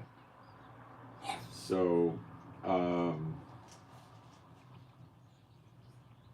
please pray for me and my wife. Pray for our peace, safety, protection, joy, healing. Pray people don't try to drag us into court as witnesses or anything else to do with the courts. The courts are corrupt. I can't stand them. I don't want anything to do with them. And pray, I think the courts all around the world are just like the gambling casinos. If they can't corrupt it, they won't have it. So pray for our joy and our finances, and pray for our animals and pets that are all rescues, that they be happy, healthy, and whole. Now, Trixie the dog passed. She was 16. She hadn't eaten or drank water for several days. We had prayed her through many health crises previously, and I think that our owner correctly decided it was time to let her go. She was suffering. And we prayed for a peaceful passing. As far as I could tell, it was peaceful. And prayed for Trixie's owner to recover from mourning her and continue with life. It's very hard when you lose a pet you're close to. Very hard. Very, very hard. When you're an animal lover, which this person is. So, and pray for the peace of Jerusalem. Pray for better videos.